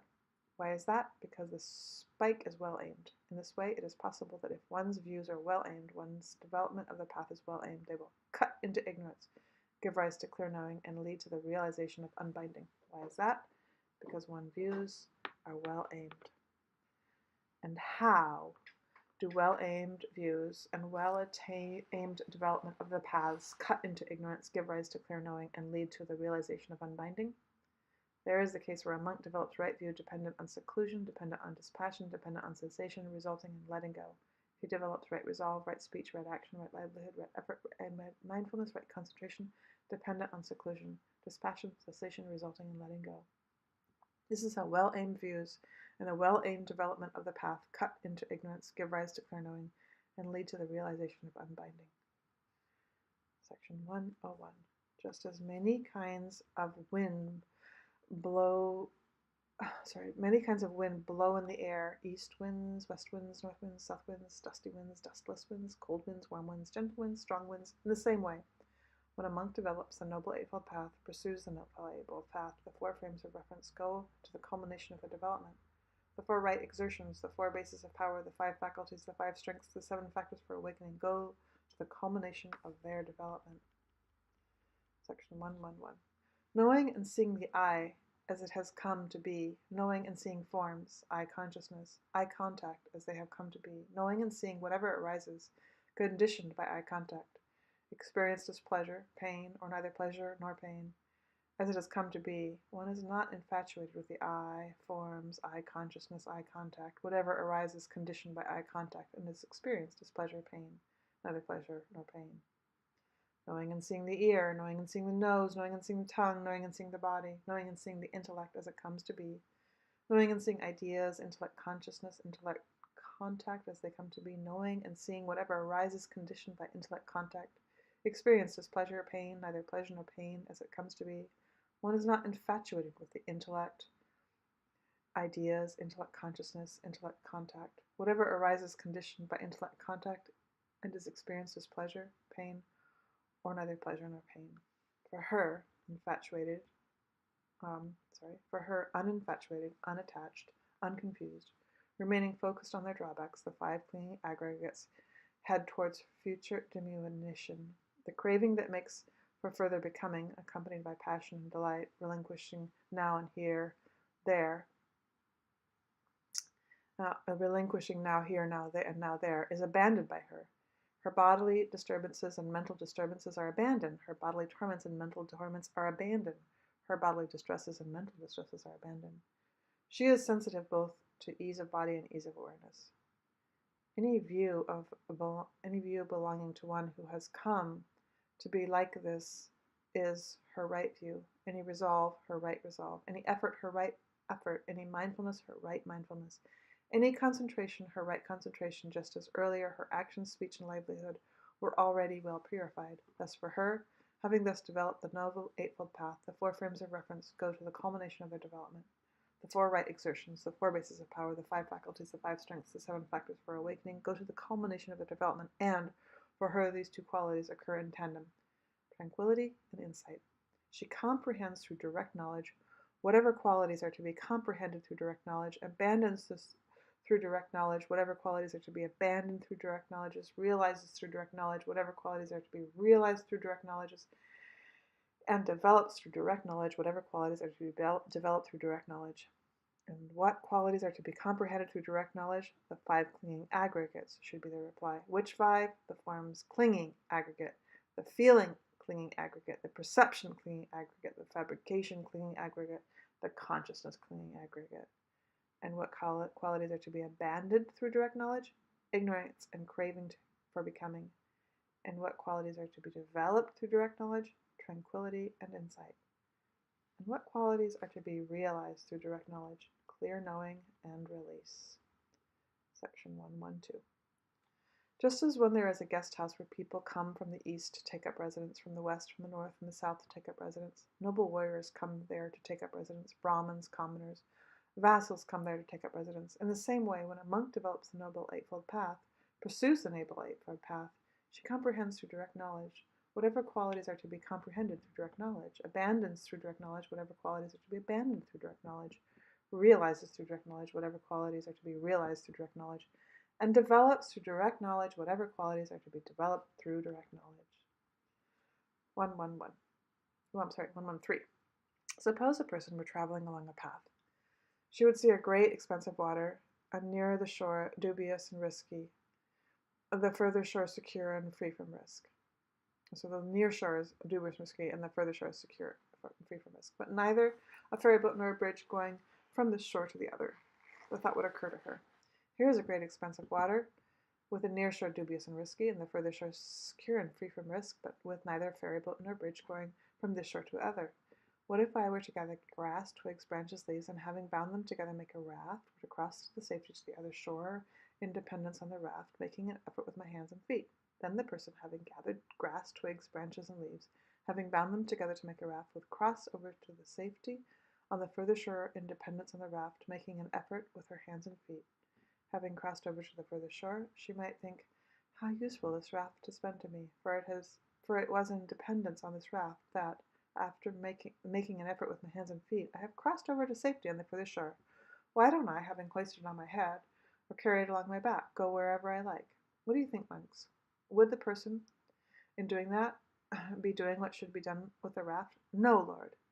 And should that person do what should that person do in order to be doing what should be done with the raft? There is a case where the person, having crossed the river, would think, how useful this raft has been to me, for it was in dependence on this raft that, making an effort with my hands and feet, I have crossed over to the safety of the further shore. Why don't I, having dragged it onto dry land or sinking it in the water, go wherever I like? In doing this, she would be doing what should be done with the raft. Even so, monks, I have taught you the Dhamma like a raft, for the purpose of crossing over, not for the purpose of holding onto. Understand the Dhamma to be taught like a raft. You should even let go of Dhammas, to say nothing of non-Dhammas. Section 114, the last one. The great expanse of water stands for the fourfold flood: the flood of sensuality, the flood of becoming, the flood of views, and the flood of ignorance.